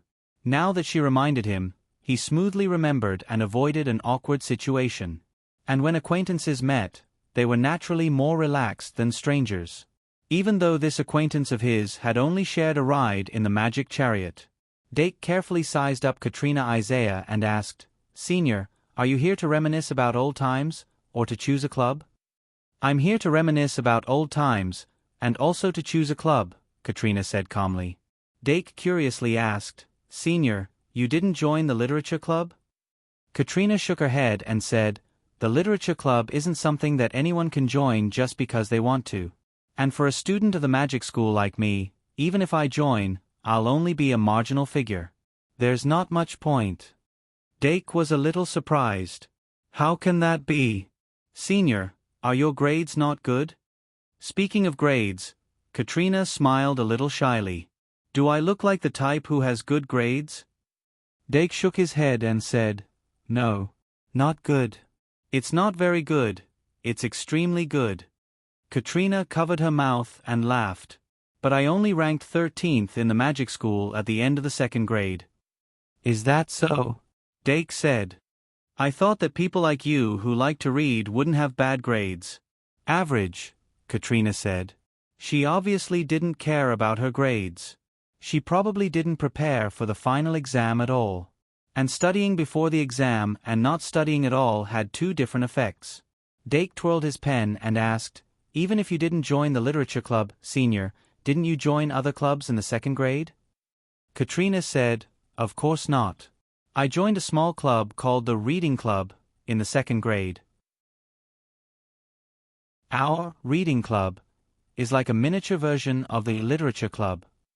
Although we don't have the foundation of the Literature Club, we still have the essentials and a complete structure. If you just want to find a place to read, it's a good place. Unfortunately, the president doesn't want to lie flat anymore. Dake. Katrina shrugged and said, He joined the Literature Club. Dake. Okay. Katrina smiled gently. At first, he just wanted to transfer the club to someone else, but no one wanted to take it, so he just disbanded it. You see, the few of us just want to find a quiet place to read. We don't want to take on the responsibility of managing a club. Dake smiled. If you answer like that, I'll have a bad impression of you. Katrina said, that just means that your club isn't suitable for me. However, Dake changed the topic and said, if you just want to find a place to read, there's no better place than our club. Also, the location of our classroom is unique. It can bring you supreme visual enjoyment. Supreme visual enjoyment? Katerina blinked and quickly turned to look at the spiral clock tower. Is your club's classroom on top of the spiral clock tower? She asked in surprise. No, it's our classroom. Dake pushed a club application form to Katrina. Katrina held the application form and asked doubtfully, that's it? I heard that it's not easy to join your club. Didn't we already get to know each other on the magic car? Dake smiled. If you can accept the classroom on the 10th floor of the spiral clock tower and don't have a floral allergy, then fill out this application form. The Magical Animals Club is definitely the best place for your soul. Magical Animals Club Recruitment Requirement 4. Be Buddhist. The reason why Dake took the initiative to tell the applicants that the club had no intention of expanding was to eliminate those who were too utilitarian. The recruitment of clubs had always been a two-way process. Those who thought that they had eliminated the Magical Animals Club were actually eliminated by the Magical Animals Club. There was no one in the second grade who was as outstanding and as Buddhist as Katrina Isaiah. Dake vaguely saw the shadow of Claire Kate in Katrina. Auntie Claire in the first and second grades should be like this, right? The dark clouds in the sky grew thicker and thicker. It looked like it was going to rain, but it didn't. The club recruitment was still in full swing. After Dake Dimming grabbed the fourth piece of the puzzle, he glanced at the booth next door more frequently. After Katrina Isaiah filled out the club application form, she moved a stool behind the dragon egg and took out a book from her pouch to study. From the moment she opened the book, the influence of the environment on her was minimized. Dake looked up at the sky from time to time, hoping that it would rain soon so that the seniors' booth next door would be washed away. During this period of time, it was inevitable that some people would come to Brittany Klitschen's recruitment office to ask about it. However, after Brittany Klitschen's explained the nature of the Muppet Doll Society, almost everyone lost interest. Even if there were one or two people who were interested in sewing dolls, they gave up in the end. Their love for dolls wasn't enough to make them give up on the resources of other clubs. In fact, Brittany Klitschen's club still lacked a lot of things. He didn't know which professor had endorsed her. Doc waited patiently until 4 o'clock in the afternoon. The crowd in the venue had been reduced to an exaggerated level. He finally made his move. One had to know that after a while, the dual club's recruitment test would end, and the second grade would flood the venue again. Therefore, now was the best time to make a move. Doc took the initiative to walk to the booth next door and sat down at the table. Good afternoon, senior. Brittany Klitschen's wasn't in a good mood. No one would be in a good mood if they didn't find a single new member after waiting for an entire afternoon. However, she still said politely, "Good afternoon, Junior Dimming. Do you need my help?" Dake thought for a moment before asking, "Senior, what's your name?" Brittany said, "Brittany Klitschen's, 3rd grade, House of Fools." "So it's Senior Klitschen's." Dake looked at the tattered teddy bear on the table and said, "Senior, you seem to have a soft spot for dolls."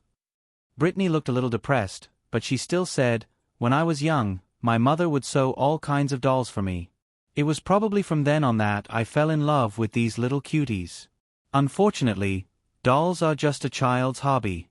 Perhaps it's time for me to grow up." Dake frowned and said, "Age doesn't matter. It's human nature to like cute things. Senior, Dake, you don't have to think too much." Brittany's eyes lit up again. She asked, "Junior Dimming, do you like dolls as well?" Dake nodded and said, "Of course I do. However, I might not like the dolls themselves, but the other value that comes with them." Brittany was confused. "What do you mean?" Dake said, "For example, I like the Sky Dragon doll. However, it's the Sky Dragon that attracts me, not the doll." Brittany couldn't help but frown and think carefully. But after a while, she suddenly said, but the Sky Dragon doll is still a doll. Dake smiled. That's true. As the conversation went on, Brittany found that her mind was gradually opening up, and her mood was improving before she knew it. The junior in front of her seemed to have mastered the most advanced communication skills, and he could always resolve the awkwardness without anyone noticing. Even though the two of them had only just met, she actually felt like they were having a pleasant conversation. To be honest, Brittany felt that this junior was a little scary. So, when he suddenly handed her a club application form, after they chatted for half an hour, she knew that he must have been planning this for a long time. However, Dake didn't hide this. He said with the application form, "Senior Clichens, I'm sure you've seen it. My club is still short of 1 member to make up the 5 members. If you can help me, not only will you have a place to stay without any restrictions, but you'll also get one of my favorites." "One of my favorites? Are you talking about yourself?" asked Brittany with a smile. Dake blinked. "I'm talking about Anna, the one who wants to take away your bear." "Her?" Brittany recalled. "But like you said, she might like bears, not dolls." Dake said, "That's not a conflict." Brittany said, "I know. She might like dolls, too. However, your fantastic animal club isn't very attractive to me. Even if my club can't be established, I won't consider yours." "That's a shame." Dake waved his hand, and Meow Meow climbed onto his lap obediently and narrowed its eyes in happiness. Brittany couldn't help but look at Meow Meow again. Dake said slowly, "What do you think? Don't you want to be a Meow Meow doll? Apart from Meow Meow, I have more cuties here." On this day, Brittany Krasinski succumbed to her despicable desires and signed a humiliating contract, selling herself to the demon god. "The 5th puzzle piece is in my hands." Dake carefully put away the 4 club application form, rolled up the poster, and had the lion beast carry the signboard. Then, he left the venue valiantly. He had to disband the doll club with Brittany Krasinski before he could register her into the Fantastic Animal Club. The student council had increased the number of staff members to deal with the related matters, so it didn't take long for them to get it done. Brittany Christian, on the other hand, had to go and talk to her club director. Therefore, Dake arranged for them to meet at the castle gate at 8 p.m. and head to Traveller Street for the first time since the establishment of the Fantastic Animal Club. The reason it was 8 p.m. was because Luo C was still participating in the Duel Club's recruitment competition. After Dake packed his things, he hurried to Battle Hall 1. The number of spectators in Battle Hall 1 was more than in previous years. The Battle Hall was filled with an anxious atmosphere. Dake found Anna and Luo C outside of Battle Hall 2 and met up with them. Anna was the first to notice him. Her eyes lit up as she nudged Luo C's arm. Luo C was watching the battle while replenishing her magic card. She was so shocked by Anna's sudden nudge that she dropped the magic card in her hand. She quickly reached her hand down, and magic light flashed on her fingertips. The magic card was enveloped by magic and pulled back into her hand. This simple method of controlling magic power caused Dark, who was approaching, to involuntarily focus his attention. Luo C's talent in magic manipulation was beyond his expectations. "Dake, have you recruited everyone?" Anna moved her little but to make room for Dake. Dake sat down and replied, "Yes, I've recruited everyone." "You've seen the 2 new recruits." Anna blinked and guessed, "One of them is the doll girl next door to the recruitment area. The other one, let me think." Seema Dake's heart was obvious. Dake was a little speechless. However, Anna probably wouldn't be able to guess who the other person was. After all, they had only met Katerina Isaiah 3 months ago. Anna had probably forgotten all about her. As expected, Anna rattled off a dozen names, but she didn't mention Katerina. Finally, she couldn't go on. She suddenly took out a limited edition candy wrapped in exquisite candy paper from her pocket and placed it in Dake's palm. Dake looked up and said, Anna smiled foolishly and said, "I'll buy your information with a candy." Dake was immediately amused. He didn't keep her in suspense and said, "Do you remember the girl from the Sorcerer's Institute that we met on the magic car 3 months ago?" "That's her." Anna racked her brain for a long time and finally seemed to remember. She quickly put on a look of realization and said, "Oh, it's her."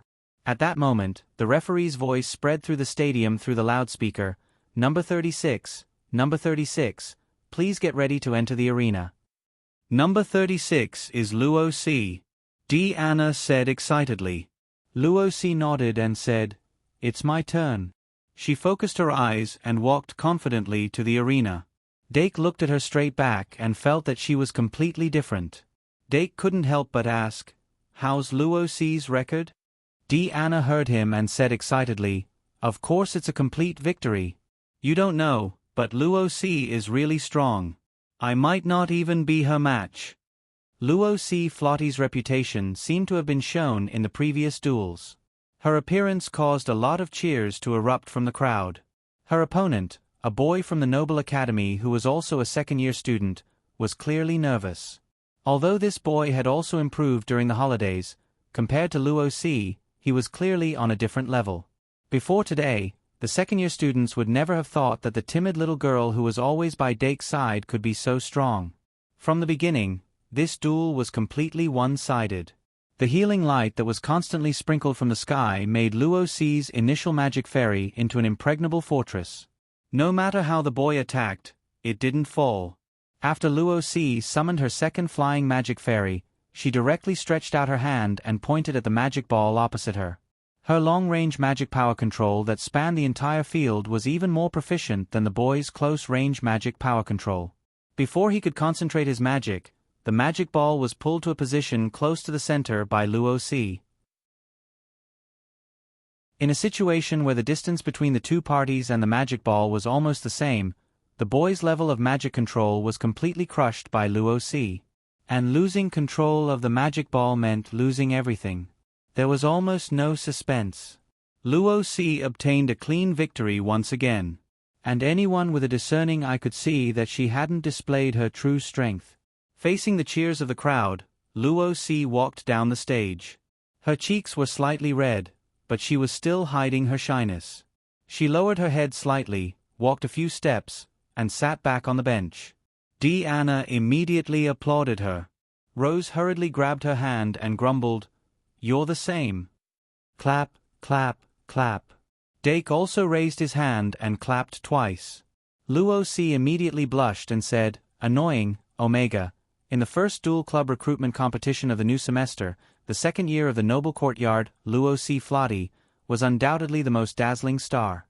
But she wasn't the only one who was shining. Saraswati's hardcore supporter, Heidi Euphemia, the owner of the Eyes of the Stars, Eudora Veen, Little Fatty Pittan. Including the House of Fools, there were people who were exceptionally outstanding in the four branches. The level of the second year's Little Magisters had clearly taken a big step forward. And the increase in the average level also made some people who were lagging behind very conspicuous. Luo Boat Broheim seemed to have spent the 3 months of vacation completely on improving his own physical strength, completely forgetting that his core essence was that of a magister who led the generation. He was beaten up almost every time he didn't use the magic elven card left by the vampire Vlad. Although the dual club's recruitment test wasn't based on victory or defeat, it was very likely that he would be one of the 20% who would be eliminated. As night fell, the rain that had accumulated all day in the dark clouds suddenly poured down. The whole castle was washed by the sudden rainstorm. But the rainstorm came and went quickly, and in just 5 or 6 minutes, it completely stopped.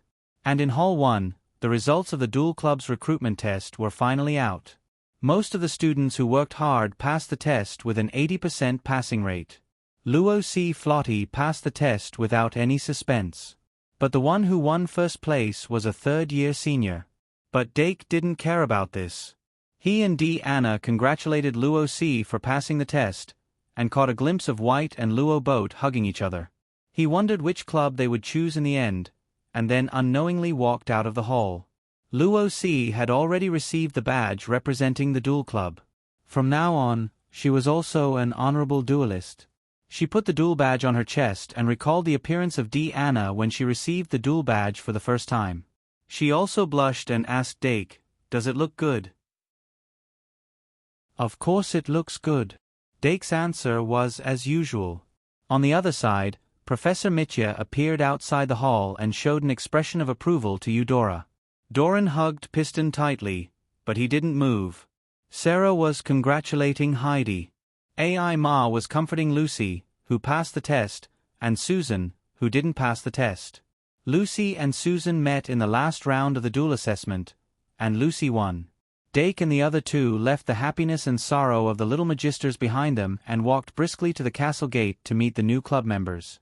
Katrina and Brittany were both third years, and one was from the School of Magic, and the other was from the Fool's Academy. They usually had classes in the same classroom, but the two were obviously not familiar with each other. At this time, they were also sitting on two sides. One was reading a book, and the other was sewing a doll. They were very focused. They didn't think about what to do next, but the big wave was already behind them. 8 in 116,000 plus. 0175/233. New monthly votes increased by 1,500 plus, rounded to 2,000, adding 2,000 to the 14,000. Finally finished. Sleep. It's the last day of the month, and it's time to take back the first place on the monthly list. Everyone, please vote for us. There are still 6 months to go before the 12th consecutive monthly votes, please know. On the last day, let's recycle the blades that are about to expire under smiley face, angle,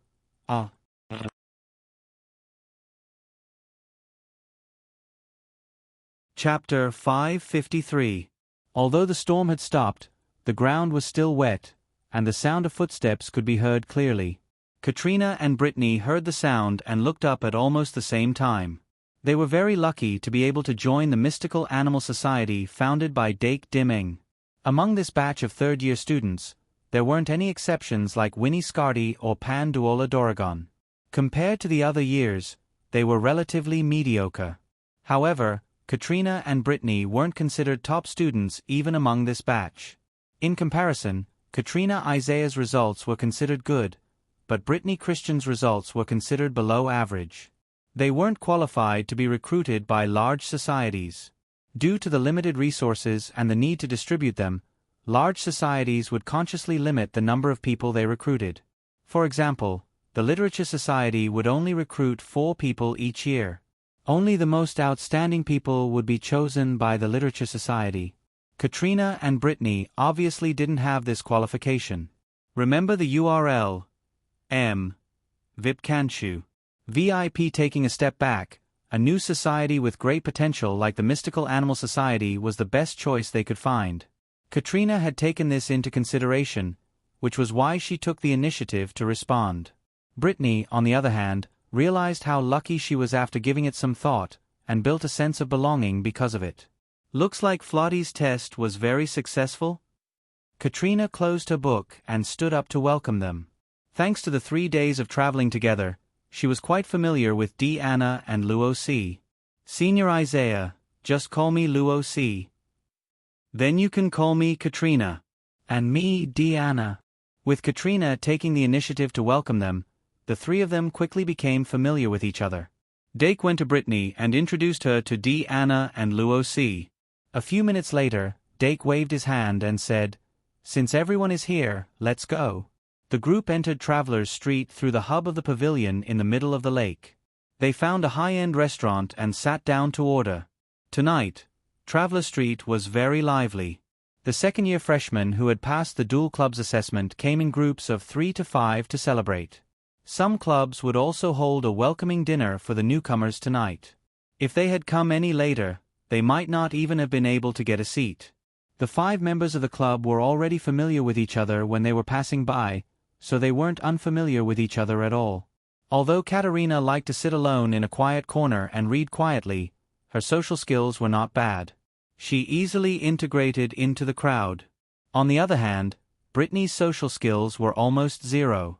She rarely initiated conversations and mostly answered questions passively.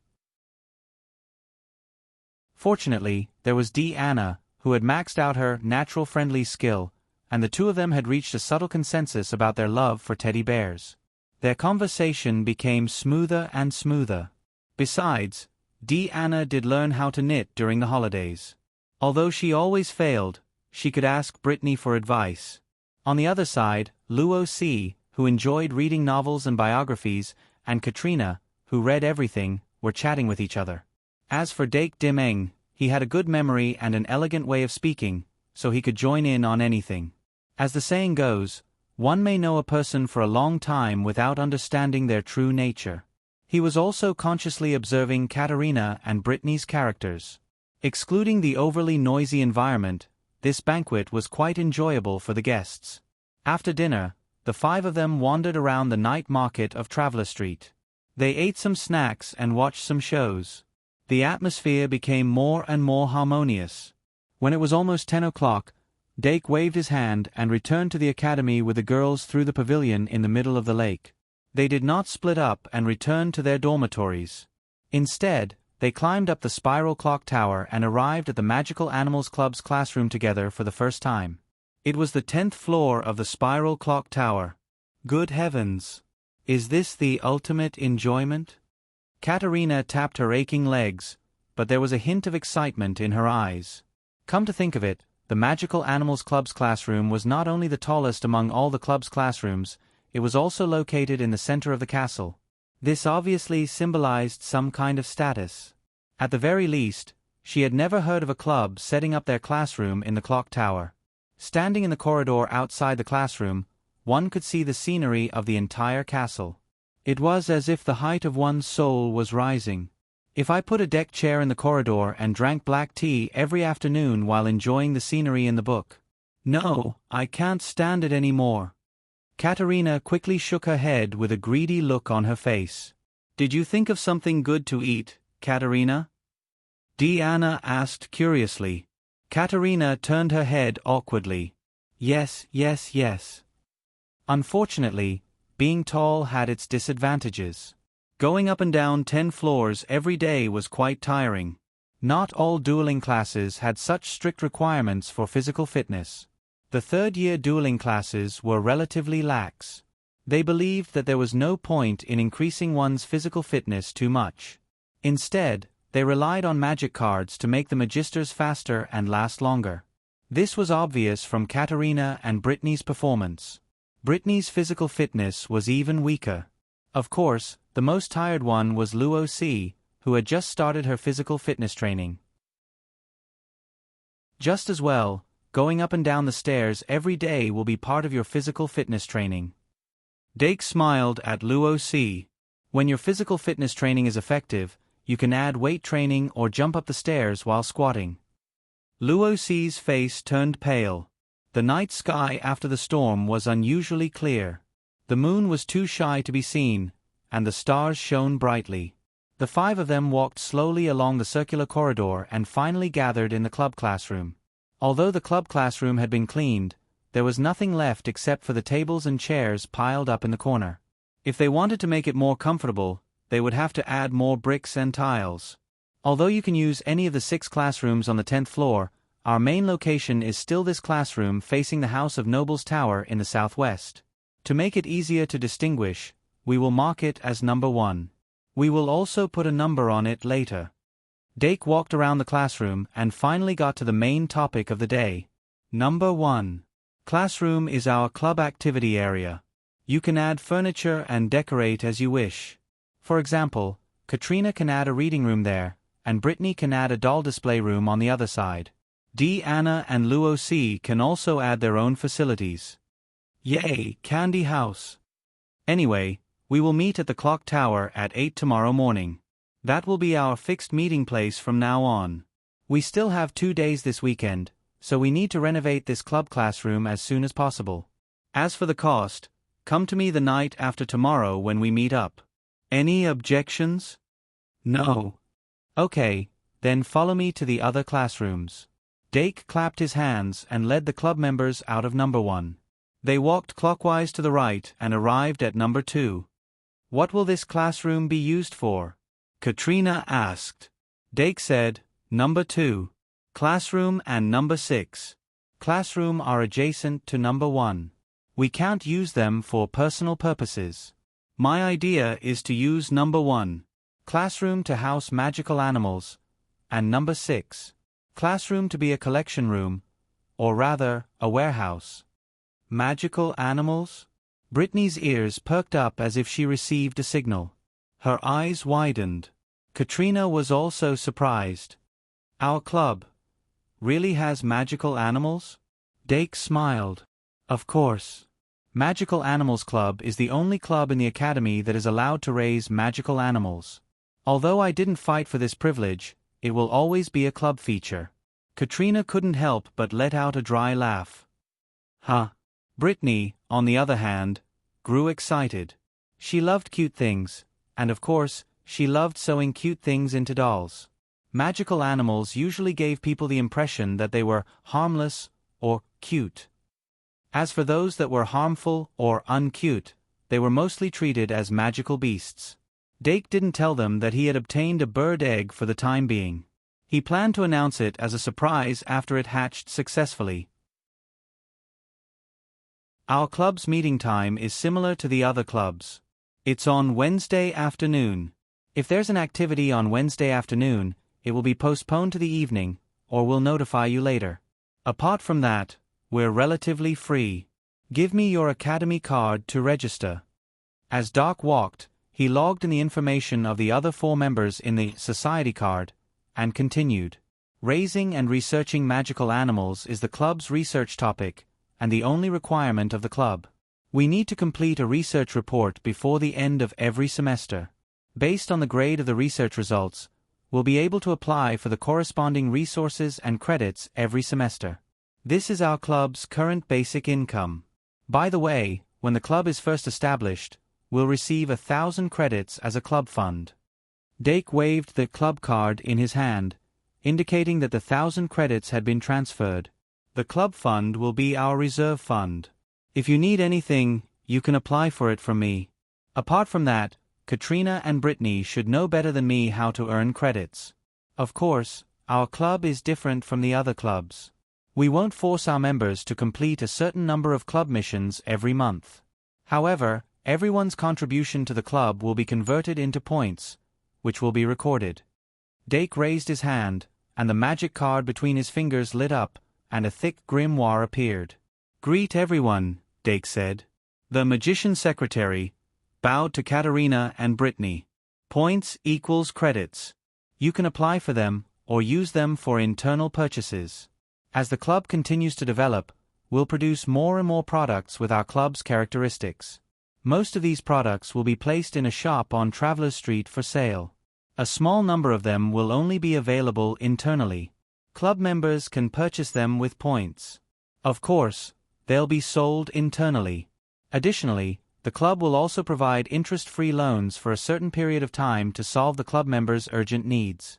Lastly, there's one more thing. It's the biggest difference between our club and the other clubs. Dake walked into Classroom 3 and said, Classroom 3 will be used as the study room for the magical fairy, my magical fairy. Classroom 4, which is opposite Classroom 1, will be the magical fairy's room. Classroom 5, which is next door, will be the magical fairy's activity room.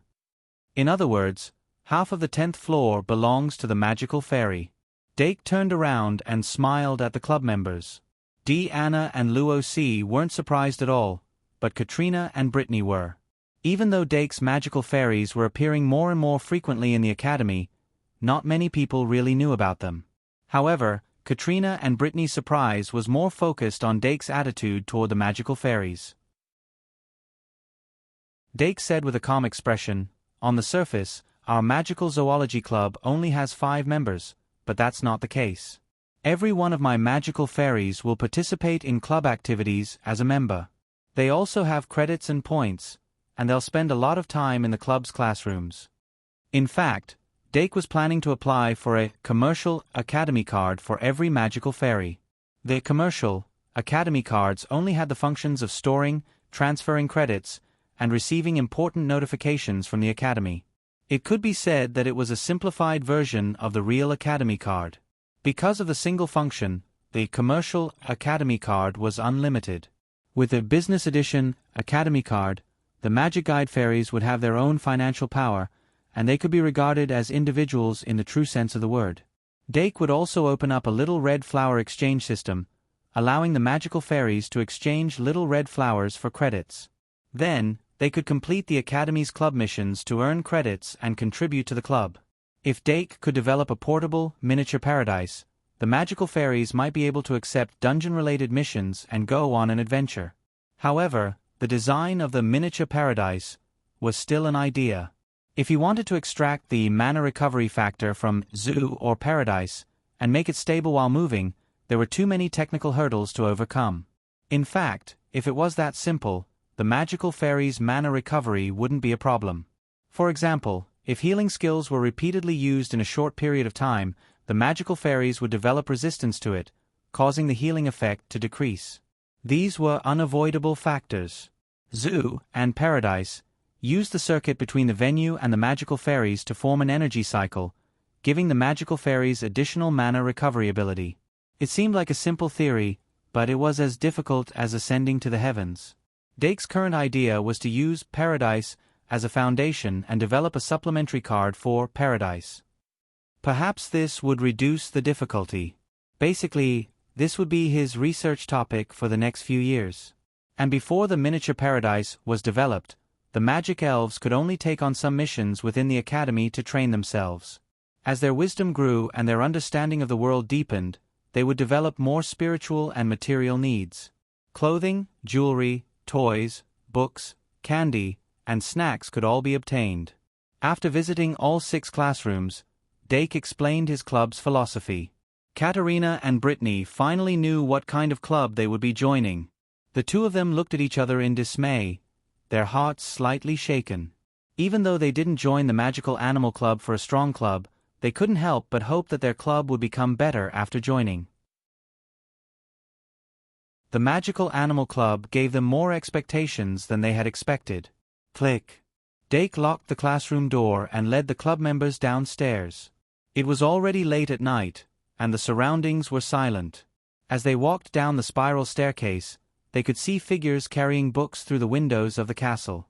The students would usually return to their dorms before 11 o'clock, or they would be warned by the patrolling golems. After 12 o'clock, they would be locked out. The 5 members of the Magical Animal Club parted at the staircase on the 2nd floor of the castle. After saying good night to each other, they went to their respective dorm towers. Katerina was a student of the Magic Institute. Brittany was a student of the House of Fools. Dake, Katerina, and Katerina were from the House of Nobles. Even though the 4 schools were at odds with each other on the surface, apart from a few clubs such as the Aristocratic History Research Club, most of the clubs were open to the whole school. If the club wanted to grow, the cooperation between the 4 schools was crucial. This contradictory setting kept the relationship between the students of St. Marianne in a very delicate state of balance. After Dake entered the tower, he high-fived Deanna and returned to his dorm. He didn't rest immediately. Instead, with the help of Secretary of the Magic Institute, he created a file for the club members. This file was an internal file and wouldn't be shown to the public, but it would be updated in real time. Only by understanding the specific situation of each club member could the club continue to improve. What determined the strength of a club wasn't the number of people or the size, but the strength of the members. That night, Dake hugged Uncaught Bird's Egg and slept soundly. However, the other 4 members of the Magical Animal Club didn't sleep well. Girls seemed to have a special fondness for decorations, whether it was their own decorations or the decorations of their rooms. While Dake was meeting Dream Demon in his dream, the 4 girls were sitting at the main table and thinking about the design of the club's classroom. They didn't sleep until 1 or 2 in the morning. The next day was Saturday. When Dake arrived at the Spiral Clock Tower 10 minutes early, he found that none of his club members had arrived. After waiting for a long time, the club members finally arrived one by one. "Can't you at least be on time for the first meeting?" Dake couldn't help but complain. "Well, I'm not late, right?" Deanna, who arrived at 7:59:59, said confidently with her chest puffed out. Luo C, who arrived in front of Dake a second earlier, snickered. Katrina and Brittany stood on the side, waiting for Dake to give the order. Dake waved his hand. "Then let's go." The group once again rushed into Traveler Street. They ran from shop to shop according to their own plans, constantly moving their favorite furniture and furnishings into the clock tower. Dake didn't move with them. Instead, he took out his own shopping list and started shopping crazily. After a whole day of shopping crazily, he moved everything he needed back to his dorm and lay on his bed, his muscles aching. Among all the things he bought, the most important were the refining materials for Curse Cage. He bought 3 sets of refining materials that cost more than 1,500 credits each. Other than that, he also bought a set of materials for Fusion for further research. In addition, he had also spent 2,000 credits to buy a magic Dao tool. Magic props were extremely expensive, and the ones that were bought with 2,000 credits were only barely usable. This magic tool was called Wind Wheel. After activating it with magic, it could create a huge tunnel of wind, which suited Dake's needs. He planned to install Wind Wheel at the entrance of Club 1's classroom. It was usually facing the tower of the aristocrat house, and when necessary, it could also transmit the fragrance to other coordinates to ensure a stable transmission in a windless or rainy environment. Wind Wheel didn't consume much magic power. It could be used continuously after charging once every 3 days.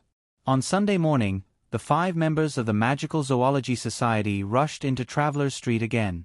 Dake summoned his magic elf. Under the shocked gazes of the students on the street, he moved brand new beds onto the spiral clock tower and arranged them neatly. The classroom on the 10th floor of the clock tower was much taller and bigger than the dorm. Dake used planks as partitions and divided the 12-meter wide and 20-meter wide classrooms into 3-meter wide and 4-meter long rooms. There were 12 small rooms that were 3 by 4, 2 middle rooms that were 6 by 4, and 1 large room that was 6 by 8. Each small room could fit 2 beds and a set of tables and cabinets. 2 or more small magic elves could live in each room. Magic elves like the Lion Beast and the Green-Eyed Wyrm could live in the middle-sized rooms, while the large 6 by 8 room would be allocated to the large magic elves in the future. Dake opened Paradise in the center and summoned all the magic elves. He then let them choose their rooms according to their wishes. Although the rooms were simple and crude, they would gradually be decorated in the future to improve the environment. However, Dake was more worried that some of the magic elves might not be willing to live here. Moreover, the signs of this situation were already very obvious. He lowered his head and looked at Fairy Ibu, who was tightly wrapping a ribbon around his arm. He felt a headache coming on. Let's decorate first. When the time comes, you can live anywhere you want. You also want your own room, don't you? Dake guided patiently. Me. Fairy Ibu shook her head vigorously. Little guy, do you think I can't see through your stalling tactics? Dake immediately glared. Go. Me. Fairy Ibu then slowly loosened the ribbon and turned around to wrap around little Ibu, dragging it into the room. Although Fairy Ibu always liked to bully Ibu, they were still a rare species among the magic elves. Their relationship was like that of a big sister and a little sister. If it had to find a magic elven to live with, it would undoubtedly choose Ibu. With these 2 magic elves taking the lead, the other magic elves also walked into classroom number 4 one after another. The green-eyed Wyrm bit its finger and followed suit. Among all the magic elves, its body was the largest. It simply couldn't stretch out in Dake's dormitory. It could be said that it was the one with the greatest need for this new room. Next would be the Lion Beast. In Dake's dormitory, there wasn't even a bed for the Lion Beast. The 2 of them naturally occupied one of the middle-sized rooms. Dake observed the behavior of the magic elves with great interest. From this kind of allocation, it was basically possible to see the depth of the relationship between the magic elves. For example, the multiform freak didn't hesitate to carry the slime trash into a room, and conveniently pulled the fruit nibbling bug in as well. These 3 fellows would probably live in the same room. As for Hoo Hoo and Big Milk Can, they formed the senior team and entered the same room. In addition, Chocho Sea Lion and Wrestling Hawkman, as the magic elves that joined the group at the same time, naturally walked together. Meow Meow unwillingly formed a team with the Dream Demon, for the same reason. As for the Diru Beast and the Little Fiend Magic Beast, the Diru Beast casually grabbed the scabbard in its hand, then looked left and right. It looked at the demon fox beast and walked into the same room. The three of them formed the icy team. In this way, only the little fiend magic beast, little Snorlax and the magic elven secretary were left. The little fiend magic beast looked at little Snorlax and the magic elven secretary with a dumbfounded expression, but it discovered that the two magic elves had already looked at each other. It immediately became anxious, thinking, "Why is this little Snorlax so blind? We are all juniors. Shouldn't we be able to form the little team? And you, the magic elven secretary, why are you joining in the fun with this book? Isn't it good for you to obediently stay in the bookshelf?" "Of course it isn't good." Little Snorlax and the magic elven secretary quickly reached a consensus, then they walked into the same room hand in hand. Little Snorlax, who was either sleeping or eating, and the magic elven secretary, who was either reading or sleeping, were unexpectedly a pair. "Yo, little fiend magic beast, why are you the only one left?"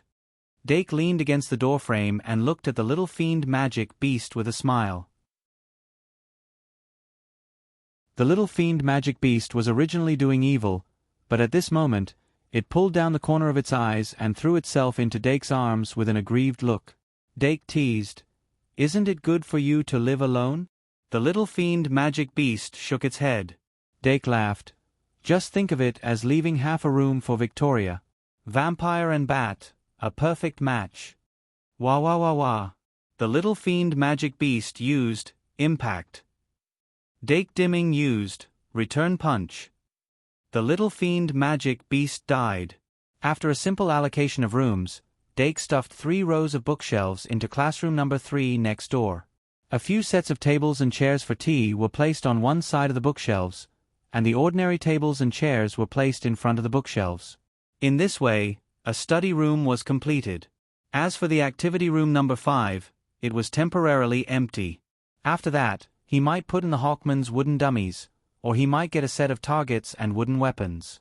After that, Dake went to classroom number 1. As the real classroom of the Magical Animal Society, classroom number 1 was basically the place where the members of the society did their daily activities, so it was very important. When Dake pushed open the door and entered, he saw Deanna moving the magically bonded wooden wall inside.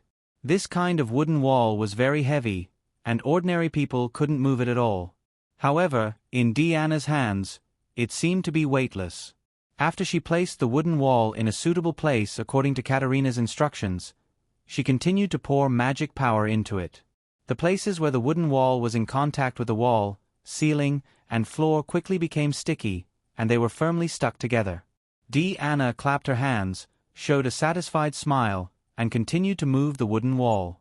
This kind of magically bonded wooden wall could be said to be a specialty of Traveler's Street, and it was often used to decorate the society. Not only was it easy to install, but it was also very sturdy after being glued together, and the soundproofing effect was also very good. The surface of the wooden wall was also coated with a waterproof and fireproof coating, so it was relatively safe. Most societies would use this kind of wall to divide the large classrooms into small offices or lounges. The dormitory of the elves in classroom number 4 was also separated by this kind of magically bonded wooden wall. Dake walked into the classroom and looked inside. He found that the whole classroom was basically finished, and cute door signs were hung on the doors of many rooms. At a glance, the most eye-catching one was the president's office, which was Dake's room. Opposite the president's office was the meeting room. Then there was the reception room, study room, doll room, candy house, healing room, lounge, storage room, bathroom. Basically, everyone had their own room. And all the rooms that a society should have were also available. Looking at these rooms, Dake suddenly realized one thing. This classroom of the society was completely livable. The other societies were unable to live in it because of the patrolling golems in the castle. But for the first time, their society's classroom was located on top of a spiral clock tower. The golem's tentacles could not reach here. This way, after closing time, there will be a place to go. Dake could not help but whisper. Then, he greeted Deanna and the others and entered the president's office. Although the door sign was hung, the interior decoration of the president's office was extremely simple. It could even be said that there was no decoration at all. Dake was busy arranging the living quarters and study rooms for the elves, so he did not have time to take care of himself. But now, he could spend some time to design it properly. 8:30 in the evening, the preliminary arrangement of the society's classroom was completed. While the 5 of them were excited, they also felt very tired. They simply went to the cafeteria to eat something and then announced that they were dismissed. Only Dake returned to the society's classroom alone and faced the elves. Dake took a deep breath and looked serious. The elves also looked serious, as if they were facing a great enemy. Cough. Finally, after Doc coughed, he said with a serious expression, "Then, those who have decided to live in the society's dormitory, raise your hand first." Roar. Prideous young green-eyed dragon raised its hand first. It had already fallen in love with its own room and wide bed. The lion beast took a deep breath and also slowly raised its hand. Dake withdrew his gaze from them and then looked at the other elves. The choice of the large duo was expected. After all, there was not enough space in room 301 to accommodate them. The problem now was the other elves. Dake's mood at this moment was like a parent urging his children to sleep in separate rooms. He hoped that his children could gradually become independent, but he could not bear to be separated from them. After half a minute of silence, Little Dream Demon suddenly raised its hand. Dake subconsciously glared at it. When Little Dream Demon was about to withdraw its hand with a face full of suspicion, he hurriedly said, "It's okay." Thus, Little Dream Demon raised its hand straight again.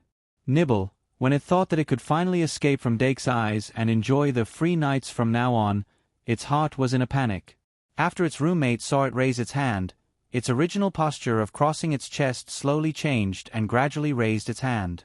At this moment, it was no longer the meow meow of the past. It did not want to escape from Dake's side at all, but it thought that it was a mature meow meow. It was time to be independent. Moo moo. Big Milk Can suddenly asked a question. The multiform's body shape quickly changed and quickly turned into little Dake's appearance. It then translated, "It wants to ask you, what about the catgrass and worm tree?" Dake squinted his eyes and said, "If it's the catgrass, you can put a few in the club classroom. After all, 5 catgrass in the dormitory is a bit too much. As for the worm tree, you can keep it in the dormitory." Moo moo moo. Big Milk Can patted its chest and said. The multiform continued to translate, "If you need to move the cat grass to the club classroom, you can move it here and be responsible for cultivating it. Big Milk Can is as reliable as always." Dake was instantly gratified. Then move the lion grass, cow grass, and dragon grass to the club classroom. Keep the fox grass and cat grass in the dormitory. The fox grass and cat grass were the closest to each other, especially the original cat grass. Dake suddenly realized that it could no longer leave it. After Big Milk Can made its decision, its roommate, Teacher Kettle, retracted its head, tail, and tentacles back into its shell, its ears not listening to anything outside its shell. It obviously didn't want to move out of the dormitory at all. Also, it wanted to make juice for its master every day. After that, the room fell into silence again. Dake looked at the faces of the magic elves one by one. When his gaze fell on the eagle wrestling man's hands, it looked cold and raised its wings. Hacha. Dake. Multiform. The multiform translated at the same time. "It's busy," it said, to put more training equipment in the activity room and move out of the dormitory. "No problem." Dake nodded. "This is also planned." "Then, who else?" Little Sea Lion tilted its head. "Momo?" The multiform. "Is there a pool in the dormitory?" Dake shook its head. "After setting Paradise in the club classroom, there is no pool in the dormitory. If you like, I can set up a fountain in the middle of the classroom and a small pool in your room." "M.O." Little Sea Lion's eyes lit up and it nodded vigorously. Obviously, a fountain pool was right on its good side. In this way, Little Sea Lion and the Eagle Wrestling Man also agreed to move out. There were a total of 7 magic elves. This number had already exceeded Dake's expectations. He couldn't help but heave a sigh of relief. Among the remaining magic elves, they were basically smaller in size. Even if they lived in the dormitory, it wouldn't be a big problem. However, he originally thought that the demon fox would take the opportunity to move out, but he didn't expect that the demon fox would pretend to be dead the whole time. As soon as he turned his gaze, the demon fox would immediately look away, and as the big sister, the Diru beast didn't have the slightest intention of setting an example. However, with the lion here, Dake was more at ease. Then, who else? Dake waited for 3 minutes. After confirming that no one else was willing to move out, he said, "It doesn't matter where we live. Our future activities will basically be here. Even if you live with me, you have to wake up early every day and go to the club classroom to study like you go to school. Then, at night, you have to go back to the dormitory to sleep. In fact, this is more troublesome." But even though he patiently explained, the remaining magic elves simply ignored him. Fairy Ibu and Little Ibu didn't need to be mentioned. Trash Slime always remembered its mask duty. It couldn't be separated from the polymorph. And now, the fruit-gnawing bug had also become the polymorph's little follower. It could be said that apart from the little devil and Ibu, Kettle was the magic elven that had been with Dake the longest. Even if he had to climb 100 floors every day, he wouldn't be willing to leave. And the single scabbard followed the Diru beast. Little Snorlax was simply too lazy to move. The magic elven secretary preferred to be held in Dake's hands and read, "Diru beast. Meow. Omega. Hashtag. Ka-Meng." Just when Dake thought that the dust had settled, little Snorlax suddenly raised its hand. Dake was delighted and asked, "Polymorph." The polymorph immediately imitated little Snorlax's voice and said, "If you have to come here every day and go back to sleep, then Snorlax will sleep here." To put it simply, it was too lazy to move its nest. But as long as it could concentrate on studying when it needed to, it didn't matter if it was lazy. Dake nodded and said, "If that's the case, then there are 8 magic elves. Those who agree to move to the club dormitory don't have to worry. Moving the dormitory isn't compulsory. If you want to go back to live, you can do so at any time. Then let's stop here for tonight. Let's see if you can adapt." Then, he didn't leave the club's classroom.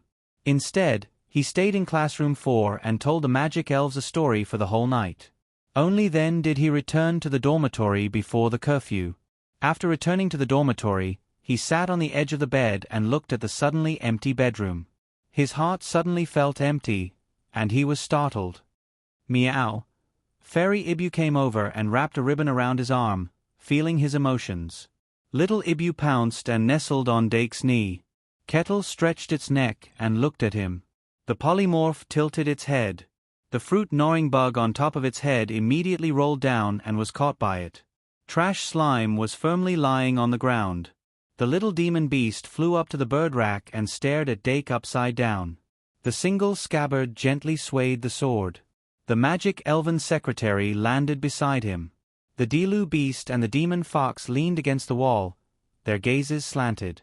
Unexpectedly, the first one who couldn't adapt was Dake himself. 5 in 1 10,000 plus.